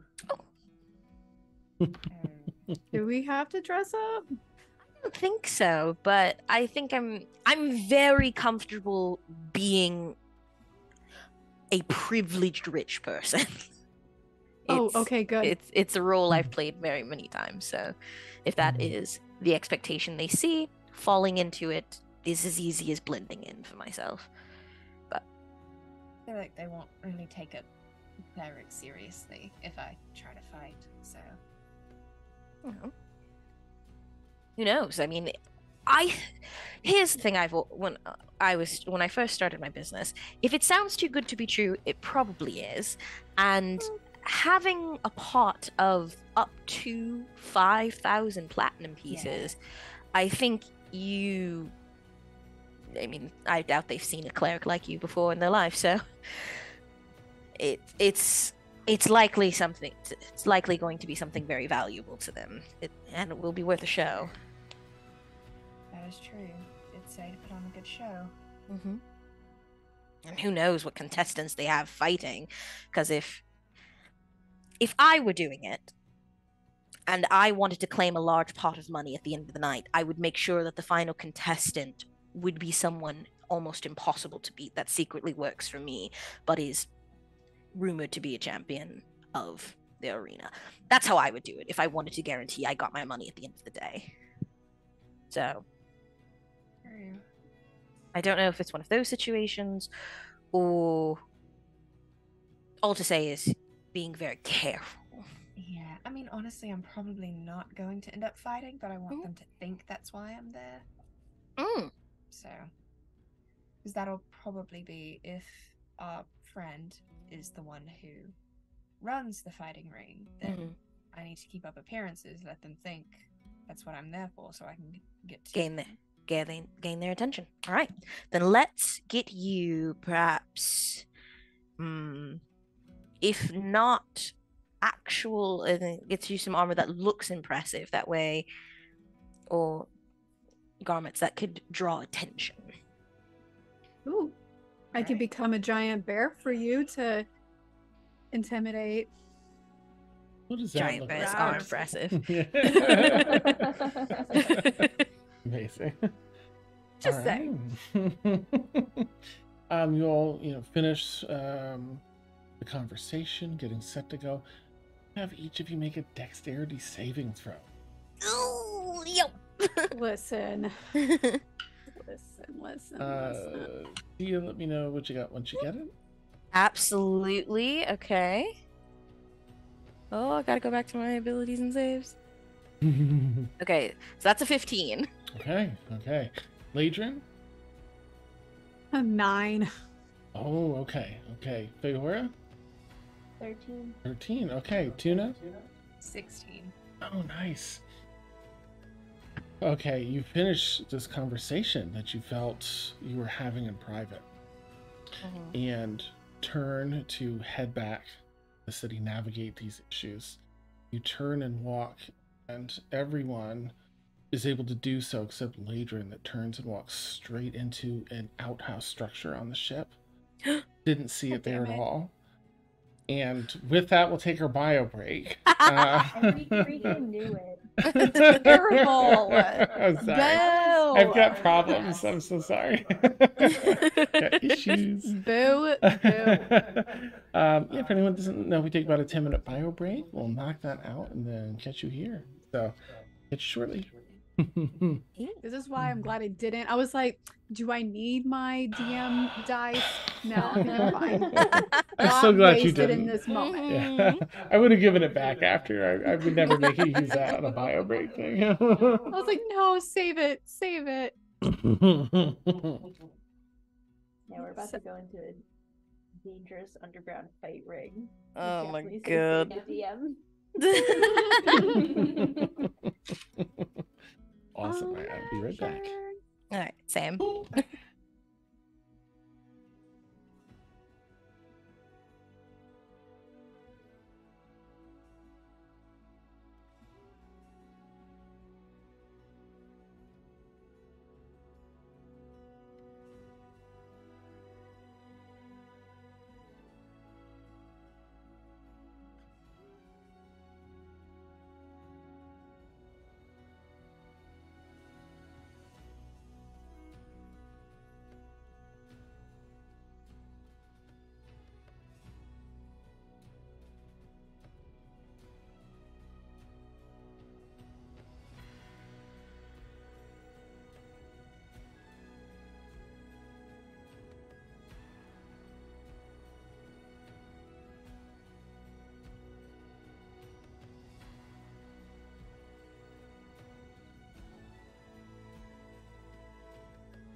Okay.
Ah,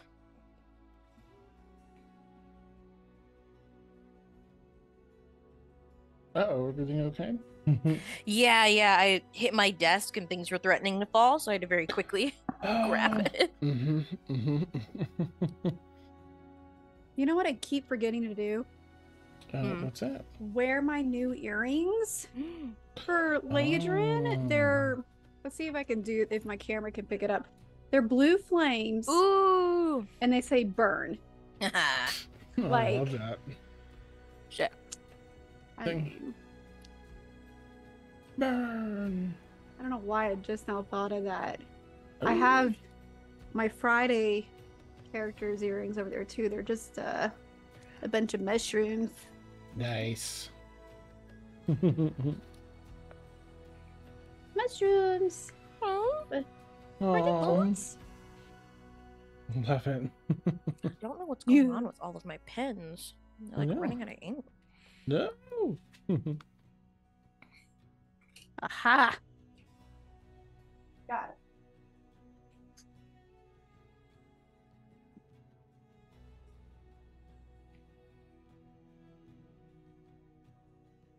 Hmm.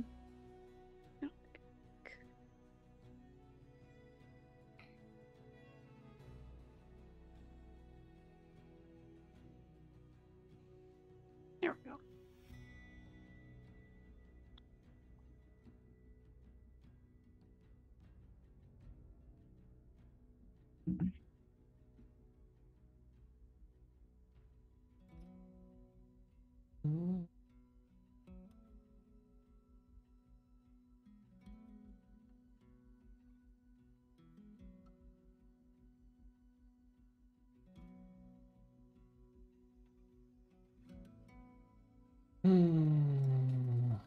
Mm-hmm. Get it, get it. Power move. Reno, power move. Loved it. Seriously. Loved Thank you, thank you. it. On point. Here's what you want to do for me.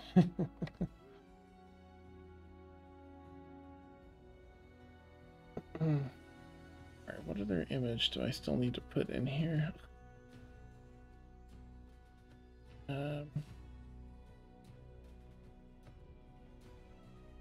Oh, I forgot I already put it in here. I didn't. You know what I should put in there? What's that? So I think is it Esquire? I don't know. Did a magazine spread of Pedro Pascal. Mm-hmm. I saw a post about it today. The first post, like, who are they hiring over at Esquire? I took me an hour and a half to detach from this. Yeah, then I looked at the photos, like, jeez. Like, fucking A. Yeah, they're good. He knows what he's doing. Yeah. Oh man. I have words. Mm, I mean, they're very naughty words. Mhm. yeah. Oh, Things I would do to that man. yeah. I never would have watching him and like his most recent stuff, especially Mandalorian and Last of Us, I'm like, remember when you were Agent Whiskey? Literally, Mm. Agent Whiskey is what made me fall in love with him. I'm like, oh, now everyone else is understanding now too. I get They it. get it. Nice. Yeah. He That like one I didn't decree of it. realize he was in Game of Thrones because I liked him in Game of Thrones Mhm. too. Oh, I was yeah, like- yeah. What's his name? But he Oberyn Martell. Montel, yeah. Mm. Like shit. I never made it far enough to meet him in the show, but it does not matter because Oh. I know I would love him. So- Yes. Mhm. He was pretty great. No, Zen. I just saw the spread of Pedro Lamas on Facebook. And Carl Yeah. Urban. Holy fuck, that too. Listen, Oh, there is a goodness. lot of hotties in Lord of the Rings. Let's just be honest. And then True. Carl Urban did, was it a role in Star Trek? Not Star Trek. Star Trek? He did do Star Trek. Yeah, he was, He was in the Bones, wasn't he? movies. Mm-hmm. The live Oh. live action one? Yeah. Loved him. And then Yeah. he also did Chronicles of Riddick too. Was he in the Chronicles of Riddick? Nice. I'll have to go back and watch that. Bones of think it's on Dr. Netflix J.J. now. Frank. Yeah. Oh, Yeah. Also But- in Thor Ragnarok. Mm-hmm. Yes. wow. I do like Oh. his performance and Thor as well. Actually, Ragnarok just, I mean, there was the Valkyrie, there was Yeah. Hell. I love Mhm. Kate Blanchett though. Like, Yeah. she kills at everything she does. Any movie that Taika Waititi or anything really that Taika is involved in is just a bisexual's nightmare and also dream. I Like, know. Very true. It's Yes. such a struggle. He's so good. I at live that. in the vortex they create. Mm-hmm. Mm-hmm. What we do in the shadows is just Fucking, I love What We Do in the Shadows. I show and movie fucking love are that both series. Yes. art. It's so good. It's so good. I can't remember. Like, I always blank on their names until like releases again. I'm like, oh yeah, I know that person. But the husband to Laszlo. Naja, Mm-hmm. Laszlo. Laszlo. Thank you. I loved him in the IT Crowd, Mm-hmm.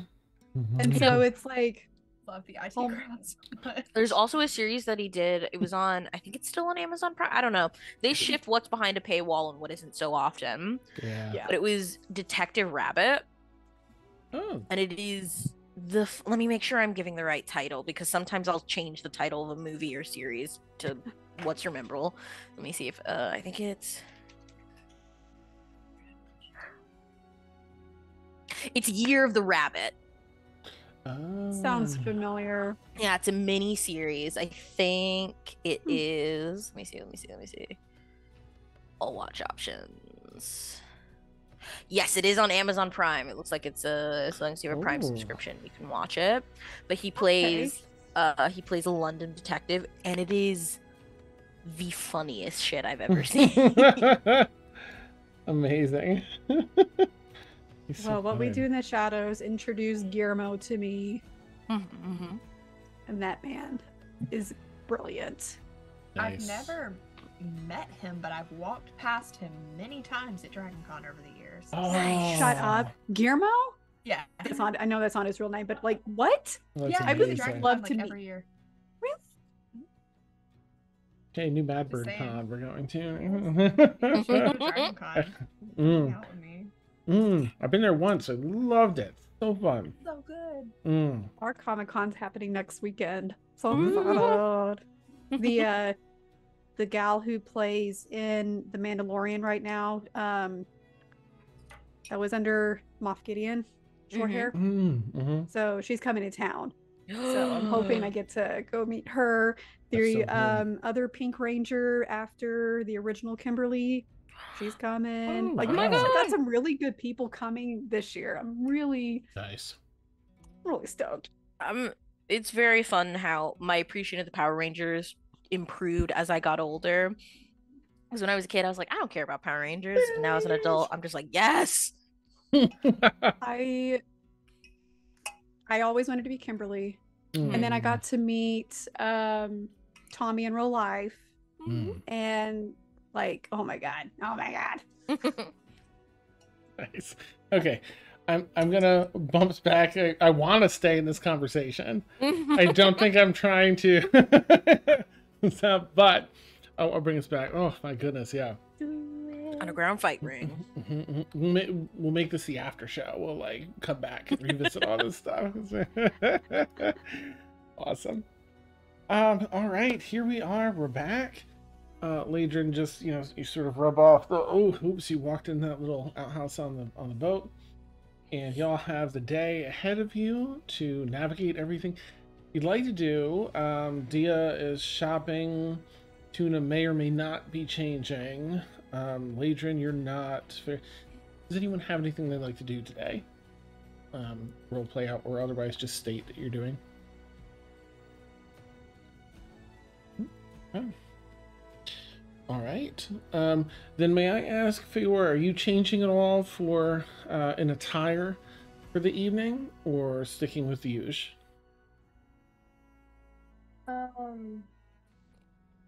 I'll be doing my whole disguise thing.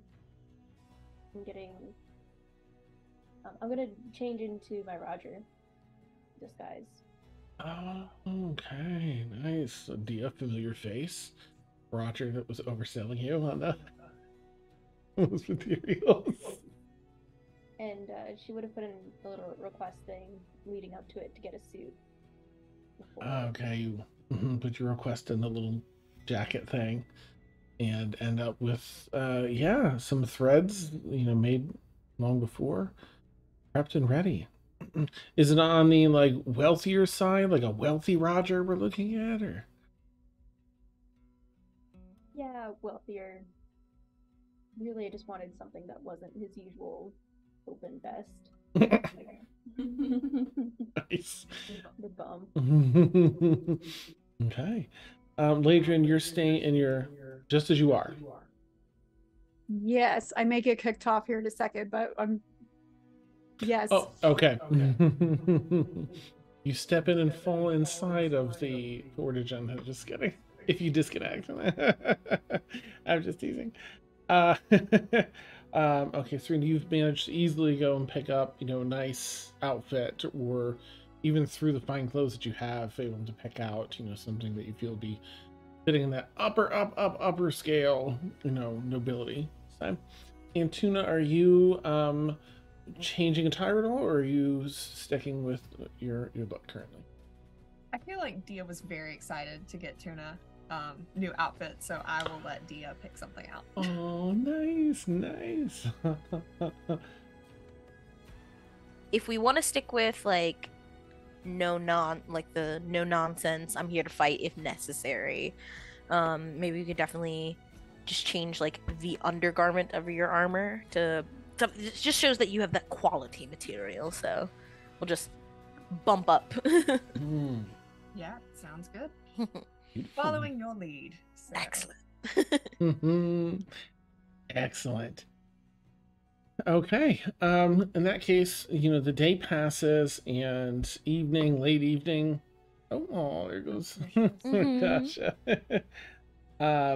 Late evening goes by after all. Oops. Yep, let me turn this on. There we go. Fixing it real quick here. Yeah, right thing is now Dia. Ladrin back here.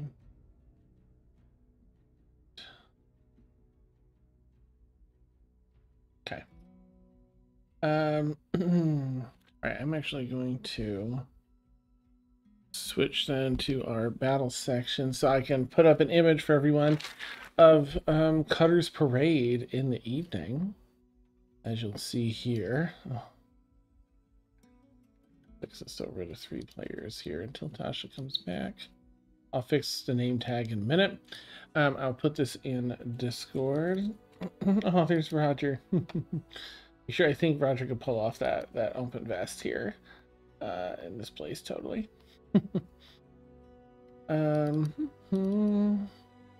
Shadows Parade. I mean, more of that same energy, the sparkling lights and everything else create almost an air of the Aurora Borealis with the way these lights, magical lights, are mixing and melding across the atmosphere, just above the ships in the lake, even, as is their intent. Fix nameplate super quick here. You return to the above the water, above the surface, Mist's Edge, where it is much busier than it was earlier in the day. Of course, the business is booming now. And you find, oh sorry, let me just fix this last name tag so I can concentrate. Ooh, hiccup. All right, did you hear? And Mist's Edge, that's the other one. We're here in this one. You approach and you see the bartender there. I just assume you're all kind of heading over there to be let down. Yeah. Yes, I was saying things and I was like, oh, I'm muted. Classic. Oops. Did you have anything you wanted to repeat that I missed? No, I was just saying yes, we're going over to the okay. bartender to be let down. Oh, yes, welcome. Please follow me. Opens up the part of the bar that lets you walk through and closes it behind you. You all kind of pile through. There's a door in the back of the bar that goes, you would assume, into the kitchen, which is partially right, except beforehand there's looks like a storage closet. But as he opens it and pulls a couple of the hooks that have like mop tops and other things on it, the back wall of the closet space opens up into a stairwell that goes down. Flush with the floor, it's wooden floors. This panel opens up that turns immediately into water as the stairs begin to descend. Since Legion's not here, I'll say that she probably would have waited till right before, you know, maybe even in this moment, like the last moment possible, to cast on everyone, you know, we'll include Leofar, underwater breathing, or whatever it's called. So I think it lasts 8 hours. Yep. Where you all have this sensation as she casts it of, you know, just sort of being inundated with a liquid, even though there isn't one there, and sort of like a refreshing kind of a menthol burn, like if you have a head cold and you take like nighttime medicine and it just kind of sizzles and burns, but then everything feels much better. It's kind of like that. Oof. Yeah, so the path is before you. Are you all heading down the stairs? Yeah. It's still a little nerve-wracking for those that have not done this before, breathed underwater. You are willingly, you've got to push through the fear, the self-preservation reflex of walking below the water, and probably instinctually you'll hold your breath as you walk under until you can't, and it's starting, you know, the panic kind of starts to set in. You've got to breathe and the water rushes in, but as it hits sort of you know, into your nose and the back of your nose and the back of your throat, you feel it shifts. It no longer feels like a liquid filling that space, but becomes almost effervescent and tickles the roof of your mouth and the back of your bit. You might do some underwater sneezing as you kind of get accustomed to it. It's oxygenating before it fills the lungs. And it doesn't irritate your eyes. You can keep your eyes open. Same thing with your ears. It doesn't give that clogged up ear pressure. Everything just kind of shifts to more of an effervescence that just kind of feels nice as you're now underwater, walking down the stairwell and around to the side. You find yourself in this introductory area. There's a cash out counter with you know, the gating up over it, and a lot of people talking in little groups here and there, and some directions as to which way you might want to go. And you probably recall the next ship that he said to take from here. The next ship you'll have to go through to get to the Mist Edge, Reflective Mist Edge, is the Phoenix. You can hear people in the same way you can in, above water, which in everyone's experience is not the case, of course, as sound can't travel through water. But it's been enchanted to do so. It's moderately busy in this first area. You do make a perception check for me, everyone, if you would. See if anyone catches the beginnings of this. Tuna, what'd you get? 16. Like I've rolled on everything tonight. That's amazing. Feora, what'd you get? 19. 19. And Dia? 2. Oh, okay. You're still getting accustomed to the bubbles. Mhm. Feora and Tuna, the two of you kind of hear someone, it sounds almost like an escalating argument where someone is talking about how wrong it is that these things are being done to. That it's inhumane. It's absolutely what everyone catches, Dia included, because she was really hard to miss in this room. It's like a 20 by 30 room. Is a swing of an axe underwater that immediately relieves this complaining gentleman of his throat. And some blood drifts up and the body slumps down. And some people start to cheer at this. Ha! Oh, didn't stand a chance. And someone comes over as people get a little rowdy around this and says, "That's enough of that." One of the security detail. "Killing ain't a crime down here, but disrupting the games is. So move on." And clears people out and ushers them along. The private security that's sort of joining him sort of surrounded these other people for a little bit of intimidation, and they move on. They start moving to another ship. And then this manager of security, it seems, turns to the others and says, "Right, take these over to the Mist Edge. She'll take care of the body." Yeah. And they hoist it up and kind of drag it up, put it in a bag, and carry it off to, well, you kind of know which way to go. The next ship Yep. being the Phoenix. Okay. Right. Yep. So, of course, gives you an idea of the energy down here. Very different than the gimmicky fun up above. And especially that it's what started it was this person saying, "This isn't right." So on you head to the Phoenix. Onto the Phoenix. Okay. You navigate through a couple of rooms of this introductory area, and there's an underwater section of planks with ropes on either side. So you're actually traversing. You can see the lake bed. It's maybe only 20 feet below you or so, because you're pretty low on this ship, so you're kind of low to the bottom of the lake. You can look both ways. There's security on either side of the bridge, and you make your way into the next ship, the Phoenix.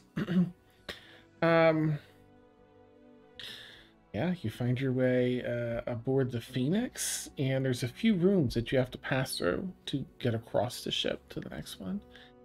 And the same sort of, you don't know if it's a game, is it a bet? Like, what is going on here? Probably until you get to the end. May I have everyone make a perception check? As all you're initially seeing are people in different stages of seemingly like a ritual, but you catch a few of these. It's not a long ritual where people are being killed at the end of the ritual. Tuna, what'd you get for perception? 16? 9. Okay. It's Not a 16 different. this Yeah. Feora? Natural 20 for 24. Wow. Okay. And Dia? 8. Okay. Or you catch yeah, it's like disturbing. But you catch that what's actually going on here is whether people are betting on this or have just paid for this as a service. They are being killed, and then there's a spell being cast that you've seen firsthand before called reincarnation. They are intentionally being killed and brought back it could be a different gender, it can be a different species, it could be anything for the ride of afterlife and returning to some new body. The fancies of the elite. And very aptly aboard the Phoenix being reborn. That's up to you if you want to share that figure. For Dia and Tuna, and I'll check with Ladrin if she makes it back in time, you're just seeing people like going through this oily bathing ritual, and then there's oil, and they're getting all cleaned up, and then they're just like straight up throat slit in like a royal throne, and then they kind of die, and you're missing the part where someone comes out and reincarnates them. After they passed by it, and she would kind of like lean in. They're being reincarnated. I don't know if that makes it worse or not. I feel like it's generally okay to assume everything here is going to be terrible. Okay.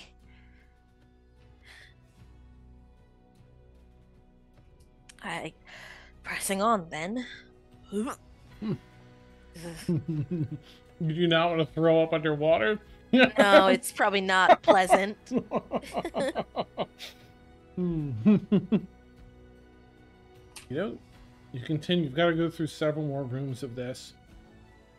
And you go across another plank with, again, security, and cross this plank into the next ship, known as the Shuffle.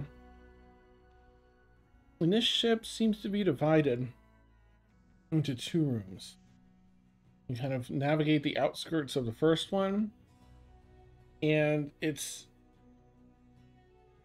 difficult to tell what's going on. There's the rooms themselves, while they're almost identical, they have they're wide open spaces, like the height of the ship, half the ship's length for each room. There's a bar in each room that actually wraps around the outer perimeter of the room. And all these nobles and other people, you can tell some people are here because they just saved up enough money to get here in hopes of, either winning it big. Hey, welcome back. I'm back. Yay, let me switch our things back here. Sorry.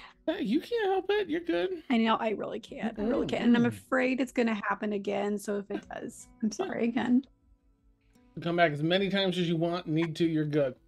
You missed everyone. Went down. You cast underwater breathing last second, just like to make sure it lasted. You all went down. The water doesn't go in your lungs. It turns like into bubbles, effervescent bubbles in the back of your mouth and throat. So it's yada yada yada. You went down and you heard an argument where someone was like, "This is wrong. You can't treat people like this." And they were just met with an axe removing their throat from one of the other patrons.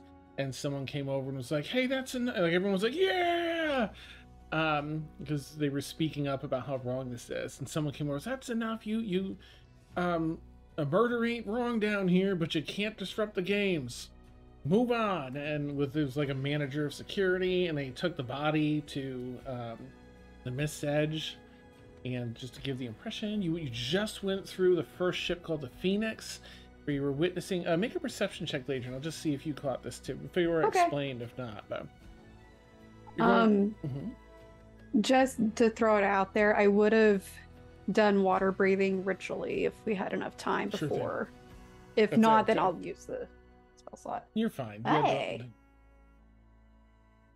Math, 23. Oh, nice. Okay, so you also would have noticed what everyone was noticing is going room through room through room aboard the Phoenix here, people are going through some sort of ritual, being washed and cleaned and oiled up, and they're sitting on this gilded throne and then having their throat slit and dying. But you would have like been with Feora, like passing through room long enough to see that they're actually casting reincarnation. Whether this is a service or otherwise, people, these elite wealthy, are paying for the ride, dying, coming back, reincarnated in possibly a different species, different gender, all that. Okay. Aptly aboard the Phoenix. You've just stepped into the next ship. You're crossing like little gangplanks with ropes with some security between ships so you can kind of see the lake bed. You just boarded the next ship, the Shuffle. It's split into 2 rooms. The whole height, they're open, the whole height of the ship and half of the length of the ship, because there's 2 rooms. They both have a bar around the outer perimeter. And all these people stand, at the bar surrounding the outer, perimeter of the room. And there are very wealthy elite folks in here, but there's also folks that likely saved up enough to get here. They're hoping to either win big and, or got caught up in some of these other games and rooms. The only other thing that seems to be a centerpiece of the room, where a chandelier or something would normally hang, is a golden chain, and at the very end, an ornate jar hangs from the chain. And as you're walking through this first room, you're seeing, it almost seems like some sort of contest. You overhear a person, like everyone seems to be examining one another. You're kind of on a boardwalk up above, and everyone's examining one another. And oops, my notes. And you will see a person walk over to another person, and there's some almost like some sort of a game or part of this thing. They say, "I'd like an assessment," and the person they ask this of gives a whole, like, their identity, their personal wealth. They give a whole rundown, any claims against them or anything like that. You would have seen some people giving that information as you entered under a zone of truth spell. This is like part of the entry if you're participating. And this challenger that asked for this assessment looks them kind of up and down and then says, "I challenge you." And everyone kind of cheers, and they bring out a table in the center, and anyone that's proficient in 3 Dragon Ante recognizes it as just that. Oh, shit. I never thought that was going to come in handy. Nice. So you're up above on like a balcony perimeter, that you can watch this if you want. You can walk to the next room that seems to be the same setup, or watch as this unfolds, or just move through the ship. What would you all like to do? How long does water breathing last? 24 hours. 24. Ooh. Oh, okay. Yep. I might hang out for a second and watch. Mhm. Kind of catch my breath more than anything. Prepare myself. Oh, yeah. Okay. The 2 go into a relatively back and forth game of 3 Dragon Ante. Ultimately, the person that presented the challenge wins. And there's cheering, yeah! And they're like, pumping their fists. The person who lost, like, ghastly look on their face, like drained of all blood, like, oh no. And the MC of this sort of event calls up the challenger. The person that was challenged and lost is still sitting at the table. They clear the table but leave the seat for them. And this is like a half-elf gentleman. Gosh, what's from? No, I don't want to mention the franchise.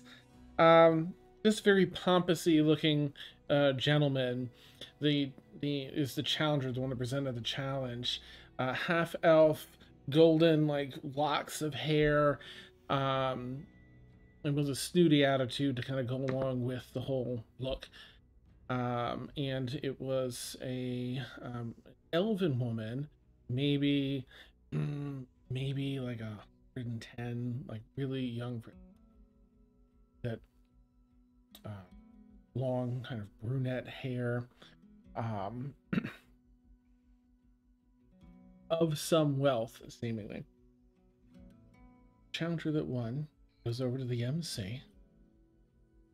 And now, he said, our victor gets the spoils and holds their hand up to this jar dangling from the ceiling at the end of this golden chain and casts some sort of spell. Although it's almost more like an activation sequence than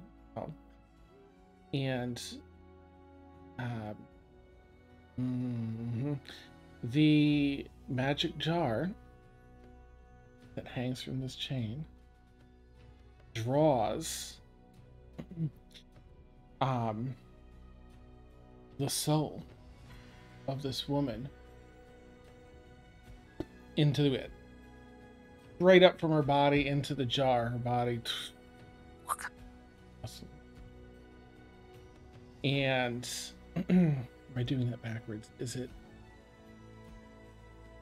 And then it goes into that. The person.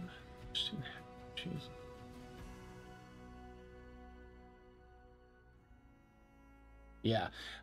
Basically, it takes a soul and then it exchanges it with the next person. So this gentleman chose her, challenged her because he wants her body in her life. So the soul is drawn into the magic jar, and then once again, her soul is actually the second one, and his comes out of the jar and into her body. They swap. Her soul now trapped in the jar, his soul in her body. His body will be put into the pot as a possible option for the next person if they wish that. God. You kind of know in this room it's like a gamble. There's chants, there's all this a parade to it. The other room is a business exchange. The other room has people that have already agreed to give up their bodies for whatever it is, whether it's money or a clearing of credit. I mean, you see some people hard in their luck in this section for the options to be taken. Some of them might just want a new identity, not care who they get put into. But people that want to pay specifically to get a new body, a new, identity, whatever it might be, are going in there paying, choosing the person, and having the soul swapped in the magic jar in that room as you navigate through the shuffle. Yeah, just this is more the Feywild kind of darker, more bizarre stuff you might remember, might resonate a little more. Here it is. Anything anyone wants to do here in either of these rooms, or do you want to move on to the next ship, Ember? Move on to the next ship. All right. Ember sounds fun. It's a delight. You move on to the next ship, again passing one of those gangplanks, and you can tell like the depth of the ship. The ships are getting larger as you navigate out because you're still about 20 feet, 25 feet from the base of the lake. Have everyone make a perception check as you're kind of walking through. Of course, you notice the security details. You don't want people hopping off and messing with the boat, so there's security there. But Tuna, what'd you get? That is an 11. Oh, okay. Feyora? Natural 1 for a 5. Oh, no. Okay. Dia? 7. Oh, okay. All right. Ladrin? 23. Yeah. I think I'm just distracted because I'm like, shit, if that chest fell down here, someone probably has it already. Like, this isn't just the bottom of a lake somewhere. It's like, crap. Yeah, lots of thoughts going on. Mhm. The DZ's 10. So Tuna and Ladrin, you'll notice as you're traversing this, the sand and silt that are at the bottom of this lake have a rather glimmering property to it. It's almost like shining with reflectivity in a way that sand doesn't typically. Just as a note as you're passing through. As the lights above kind of make their way through, it's like, that's awfully shiny for sand.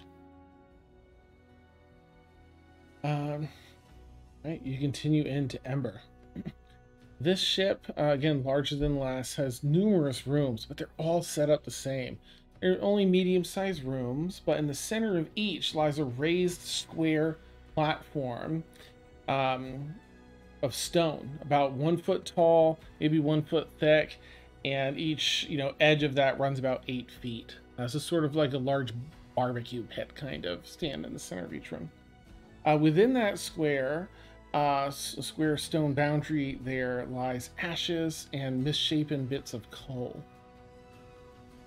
Besides this central raised stone pit is a wide armor stand housing numerous pieces, complete sets of plate armor. And you're hearing calls and challenges. You see in each room, it has a pot. This is where you see riches. There's gems, there's coin, there's magic items, there's clothing. There's, the clothing on people's backs. And you hear the calls for this test of endurance. The plate armor can be put on and taken off by oneself, they say. It doesn't require any assistance, but it takes a full minute to do so. Challengers must wager all they have on them, then don the armor. It takes about a minute. They put the armor on themselves. The armor is then instantly and completely heated with a heat metal spell from several wizards. And the challenger needs only survive as they remove the armor themselves over the next minute. I think it's like 2d8 damage a round or something like that. How many rounds? 10. 10 rounds. Okay. I am a tiefling. Let me check the damage thing in case that makes a difference, because I'll tell you about the pot and some other stuff in here in a sec. Sorry, I'm just thinking. And I might have to get to a fight, so I probably shouldn't lose. Oh, you know what? Oh, they good. They add that if you win, you get completely healed. Okay, that helps. That's in a part here. Yeah, it's 2d8. It's 2d8 fire damage a round for 10 rounds, which should be what, 20d8. But if you have resistance, that'd be halved. No, I can't survive that. Okay. So 10d8. What's that? Like a tiny dragon breath? You could live through that. I don't know if I could. I don't know about that. Nice. If I can heal myself as it's going, then yeah, for sure. Nice. No. I was thinking, fire resistance. I might no. No. Yeah. So that's it. They if the person wins, they survive. They reclaim everything that they gave. They're fully healed. They get the pot of everything lost by others since the last winter. Some of these rooms have a really big pot, magic items, everything else. Yeah. Interesting. And in addition to that, the house reward of 15,000 gold pieces. But the pot resets at the end of each day. That's how the house wins. They get the pot at the end of the day if nobody wins. The way I could have taken protection from energy as a spell today, and I didn't. Damn. Oh well. Yeah. Right, because that would be what, 80 80 damage if it's max, so probably around 40. So only if you're lucky, because I think you're just a little below 40. 38. Well, I guess that'd be a true gamble. Okay. But if I'm you're not gambling the gauntlets for that. So. Mhm. right, yeah. Nice. Okay, so you see people in different states of losing this challenge. Maybe one room has another tiefling, that perhaps had something prepared or whatever ready for that day, to manage this. And they are, third-degree burns and everything else as they're getting out. It's being quickly healed, but some people win. It gives people hope. Could be a plant from the house to be like, yeah, see, some people win. As a lot of these people are not adventurers. So yeah, it has some magic to try and waft away the terrible smells that fill the rooms pretty quickly as flesh burns.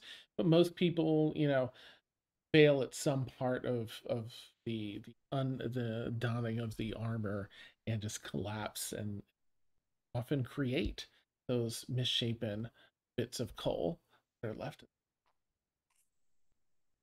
Oof. Okay, this again, the darker. So you're all navigating through here to the next ship. Yep.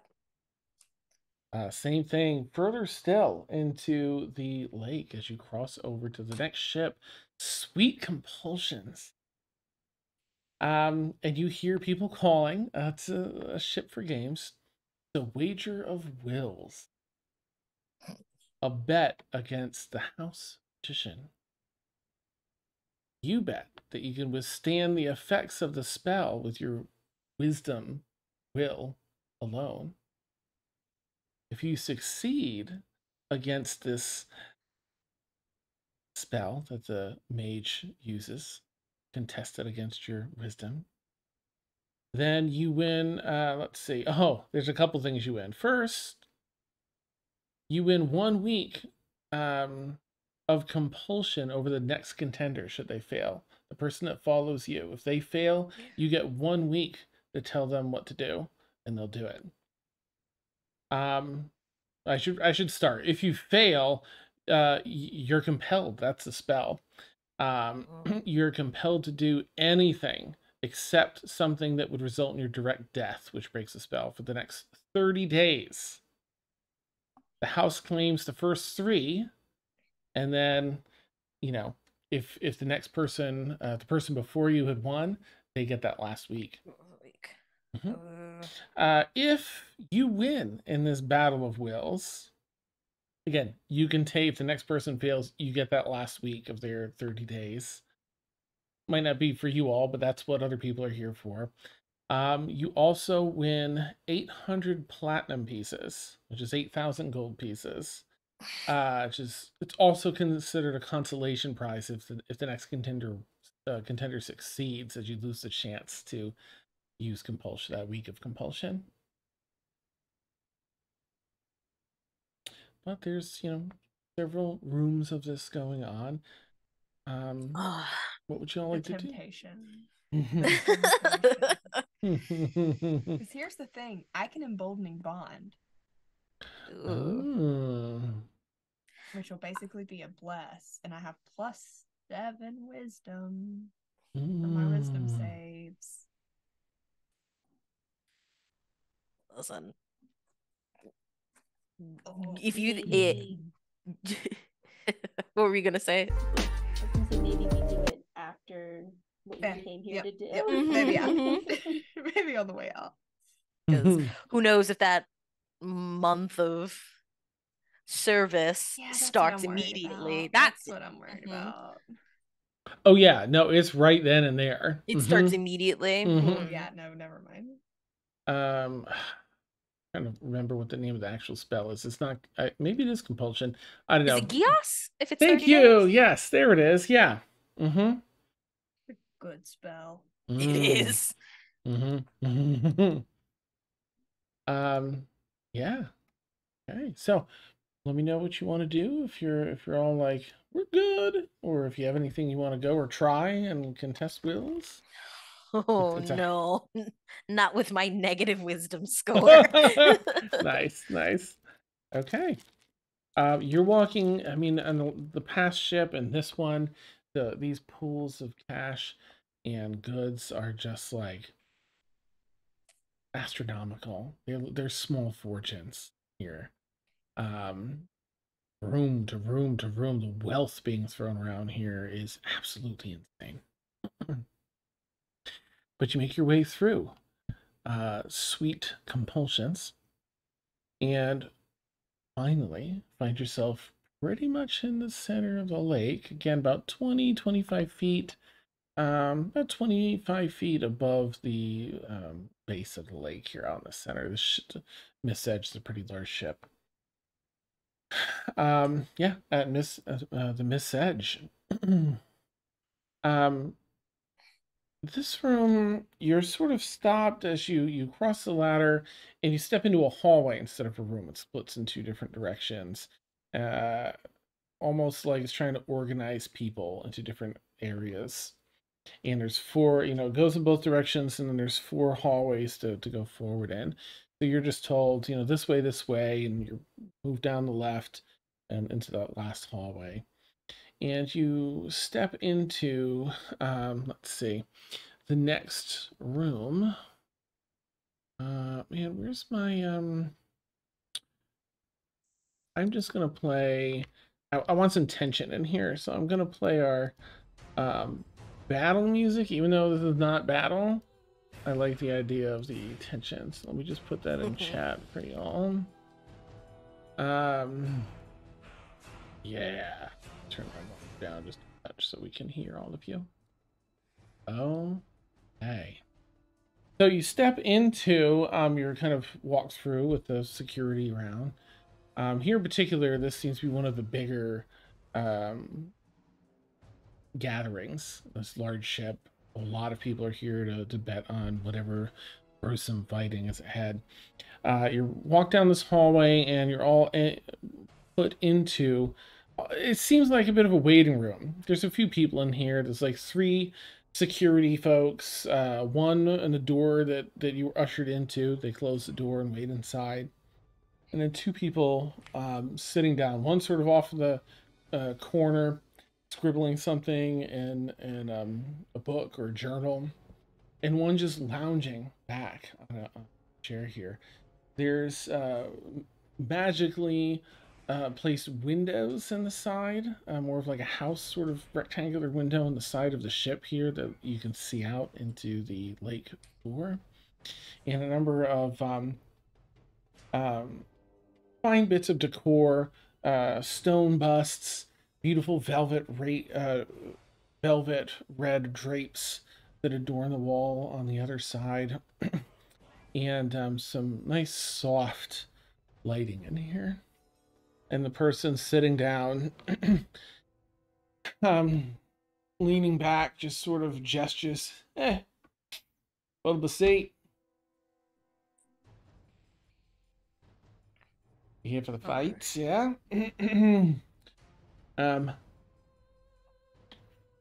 Put your bets up on the pedestal. 500 gold. You can get in.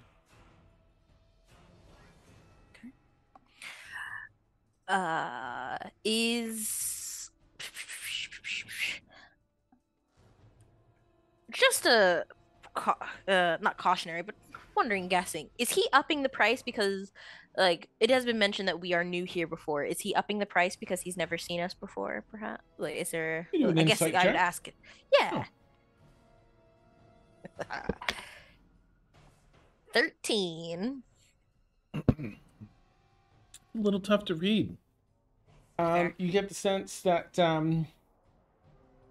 while he's behaving as business as usual, it might be business as usual to ask for a higher price.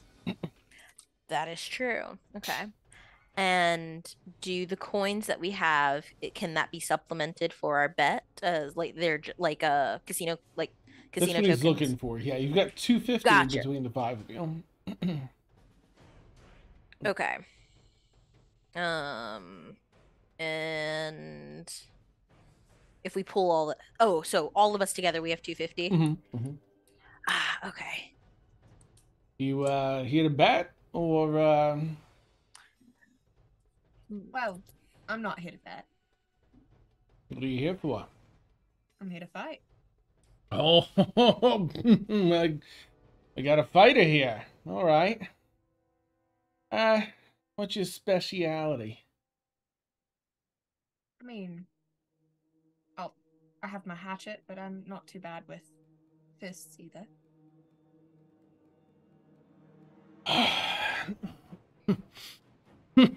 Stands up, lifts his jacket, puts his hands in his front pocket, and kind of walks around, looking at, not around between everyone, but sort of across the front of everybody. Oh, look at you all here. You all look pretty tough, if you ask me. Cut his parade here. That might be new. But, kind of pacing back and forth. I've been doing this work for a long time. I happen to have a few natural gifts that provide me an edge in this here, vocation. One of which is just how naturally insightful I am. You see, I'm pretty good at reading people. Go back and forth a bit. And there's only a few types of folks that come through joints like this. As the people that come with money, kind of looks over at Dia. People that come through with money, either looking to make more, or looking to feel that spice of life again. Because their rich-ass lives become so mundane that they need these extremes to feel anything. And it's the people that come with just enough money to get in. Looks at Latrin. Just enough money to get in, and they hope to make it big here. And then there's folks that come in here, kind of turns his back and walks, sort of back over to where he's sitting. There's folks that come in here all traveling together in groups of friendship and shit. And they're here to help some. Or do some sort. But they have their places here too. Scans you all back and forth. And the boss has a way of doing things with folks like you, so we'll sponsor your entry. You just have to play a game. Tuna, you see as he's walked around and sits back down sort of in the space where he was standing. As he drops out of sight, you see a portrait of Mustav on the wall, the back wall.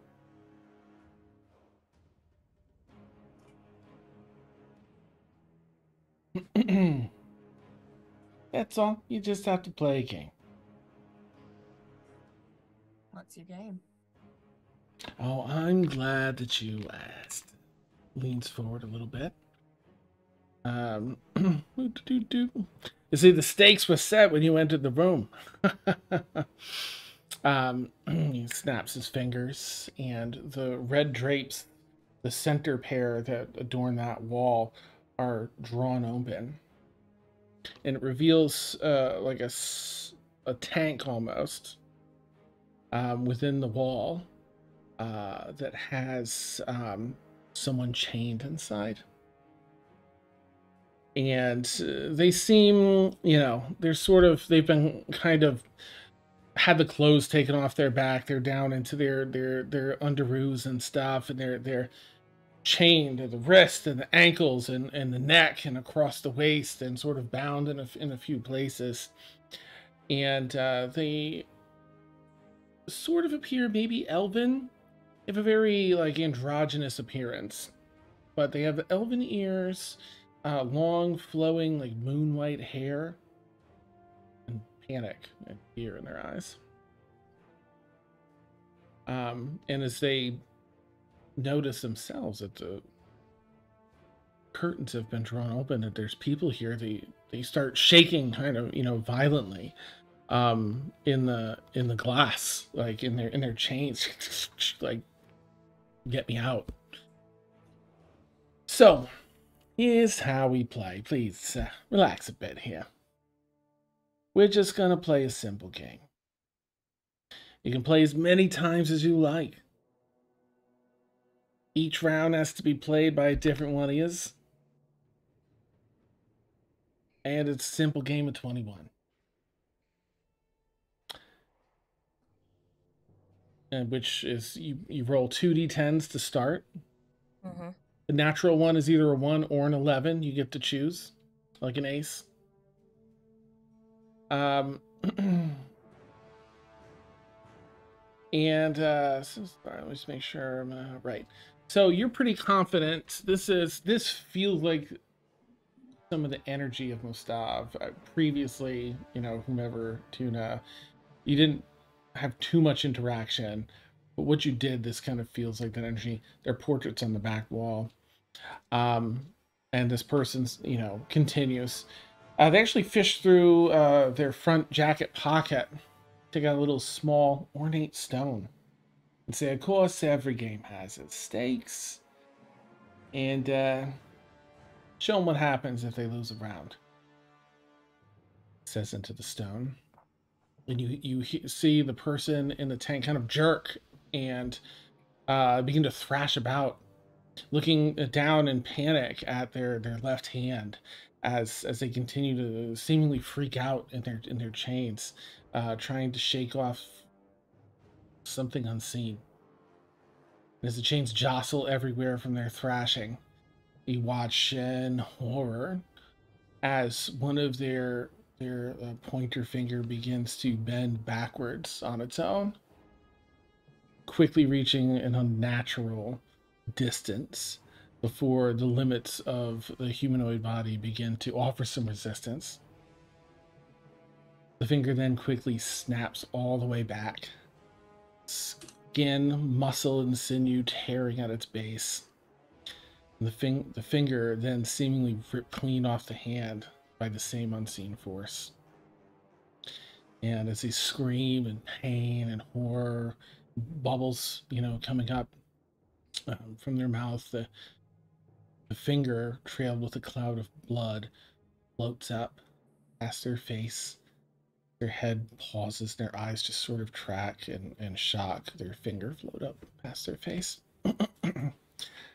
I should mention, if you try anything funny in here, they'll get much worse than that. So, but if you win, not only do you get to bet, fight, whatever you want to do, you win their freedom too.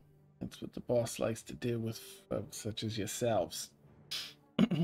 You win their freedom, entry, and if you do wish to fight in the tournament, you get to choose your opponent and your choice.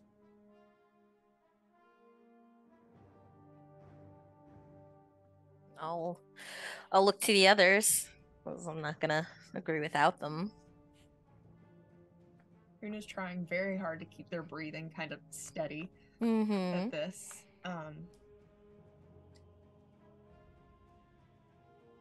I'll follow suit with Dia and look at everyone else. Are there any objections?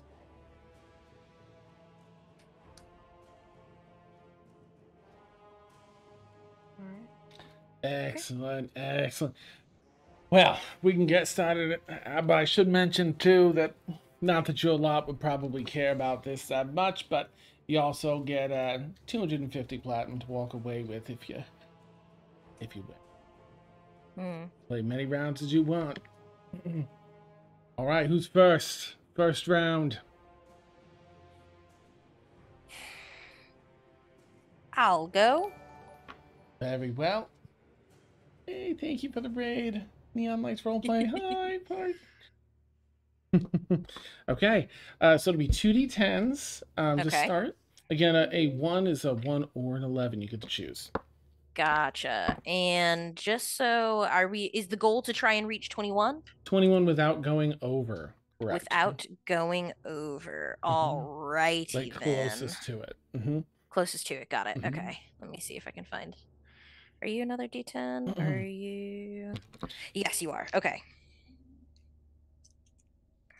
So Yeah. they rolled a 14, just so you know, because it's all out in the All open. right. Okay. And let me know what you get. No problem. I got a 12. Okay. All right. Do you want to hit and roll another D10? If you stay here, you know, they'll win because they got a 14. It's very true.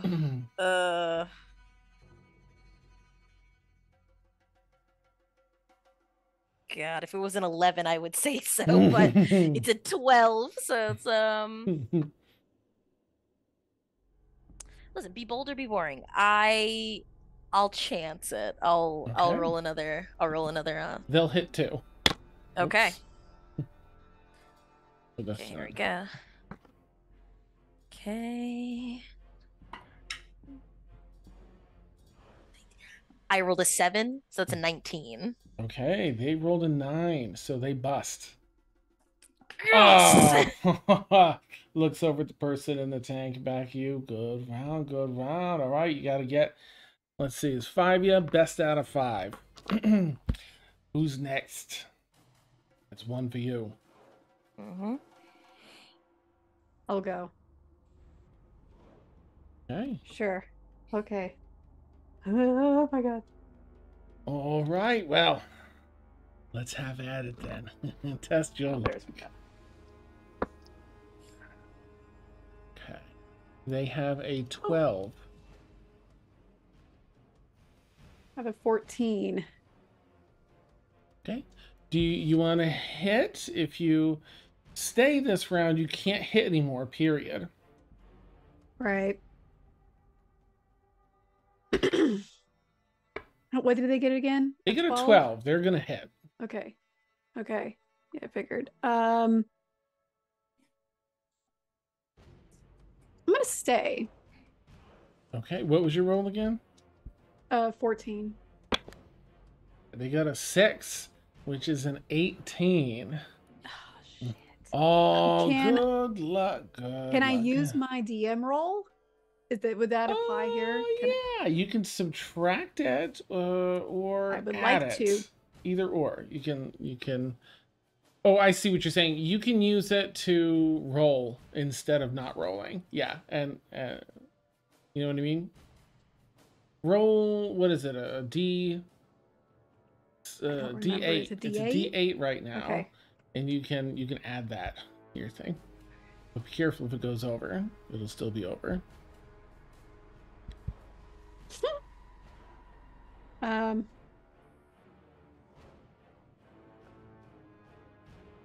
Okay.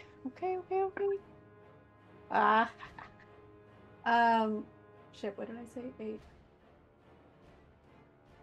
plus 6, Mm-hmm. which I believe is a 20. Okay, it was a 14. Nice. Yeah. Oh, all right. Well, they're gonna hit because they got an 18. Mm-hmm. And they bust with a 23. Okay. Oh, looks like luck's on your side. All right. Who's next? Okay. Hey, step right up. Let's have a nice game here. They're gonna roll. Oh, jeez, they got an 8. Stress.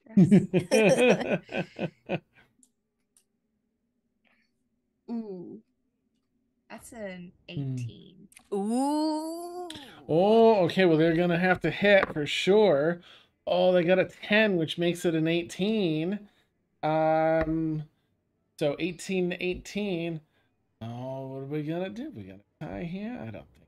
Oh, you gonna roll? You gonna? I'm gonna stay. Tie it is. All right. Well, who's next then? Good game. What's with ya? Looks over at Feora. All right. Let's do this. Let's have a nice game. Oh gosh, they got an 18. I got an 8. Okay. So you'll have to hit. There's just one more. Another D10. Because 18's a number you gotta get between 18 and 21.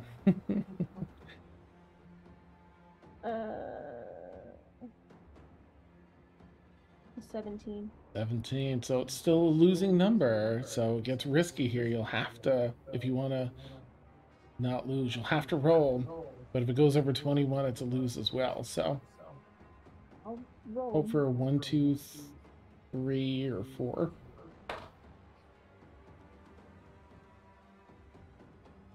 At 10. Oh, okay. Yep. Oh, well, don't worry about it. There. Everybody's luck runs out sometimes. And looks over and waits a moment as yeah, on the other hand, Pinky Finger, this one, instead of bending back, bends off to the side. Resistance. Twisted off by whatever invisible force there is. Floats up out of sight. Hi again, everyone. Sorry, we're in a sort of a dark area to the game. Okay. Well, since Leafar's in here, I don't want to like put that on them. So, right, who's next? Who's coming back up to play another game? It's just one away. I'll do it. Excellent. I don't trust this guy. He's like a little worm. Oh, a 12.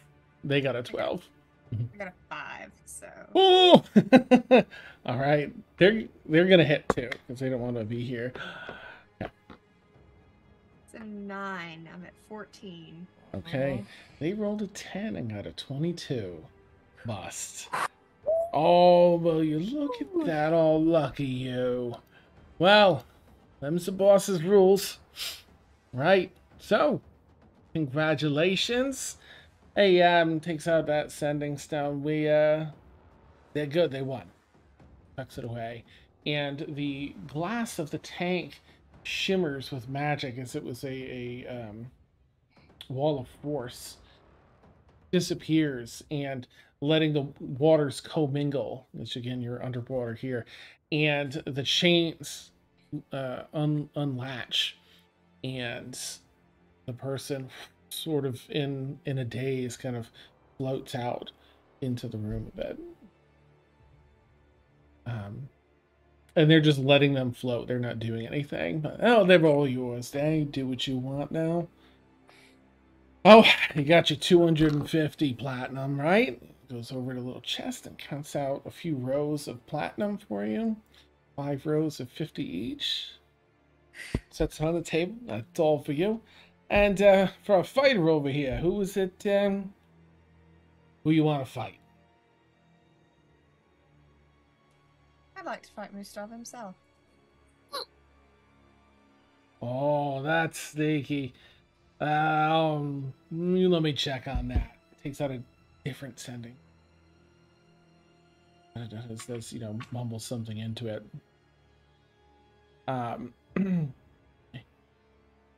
Tucks it away. All right. Boss agrees. See your way in. A fighter. You'll be escorted down into the prep chambers. The rest of you'll be brought over to the front row spectator seats. You can watch your fighter here do their best. Oh, and, take this one with you. Just kind of floating across the room. I'll reach up and grab them. Okay. So. I'm gonna take off the overcoat that I have and put it over them. Oh, okay. Nice.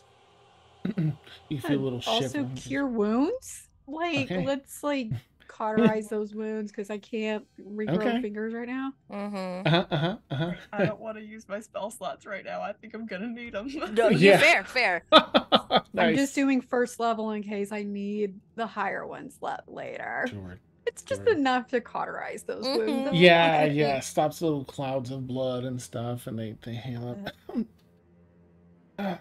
Just sort of lean ahead on your shoulder, Ladrin, in fatigue. All right, you're going to be escorted into those spots in the next room. They open up the door and like kind of do a tip of the hat to you. You're 250 platinum, so 2,500 gold pieces richer. You have somebody in your tow. And Tuna, you brought down to, again, those chambers where you can prep. The rest of you have this person with you as you navigate your way to your seats. The pit, as it is, let's see. Where are we? Yes, so the space of the hole that this actually fills up is the actual ship. This is like an addition that you've been in. And the interior is built up in like a coliseum sort of seating with dozens of rows up. They lead down to basically a 20-foot wall that drops down and makes the actual perimeter of the pit below that you're looking down into. This large ovalesque fighting pit is covered with loose sand, mixed with, you can spot some small stones, weapons, shields, varying potions, and varying hazards strewn about. Along the top, flush with the top of the pit, so at the base of all the, there's all the seating, and then the pit starts. There's a magical, near invisible barrier across the top of the pit and throughout its walls that keeps the pit itself entirely water-free, so you can fight without any slowed speed or anything. You're brought down, and yeah, you're given, you're hydrated. They give you, they really, they take care of their fighters. There's plenty of stuff to get set. Person that's there to like kind of cater to what you need is just like, wow, you really gonna fight the boss, huh? Go home, right? Yeah. Listen, between us, I'm sort of betting on you, so here's hoping. Anyway, get you set up. Rest of you sit down. This person sort of lifts their head as you all sat in your front row. You're right on the side of this oval pit, in the seat all the way down. You're just peering right into where Tuna will be fighting. There's some large rock formations that come up out of the sand to add some complexity to the battlefield. And the person that you rescued after that healing sort of sits up, and who are you people? Thank you first. I'm so sorry. Thank you. We're goodness, travelers on a long series of events that led us here. My name's Dia. Pleasure to meet you. Where's here? Underneath Fairy Lake in Sunhaven, I believe. Sunhaven. Still here. And who are you? My name is Cyrodiil. Cyrodiil Edervir. Cyrodiil Ederville? Ellervir. Ellervir. And that's where we'll end tonight's session. Oh my god.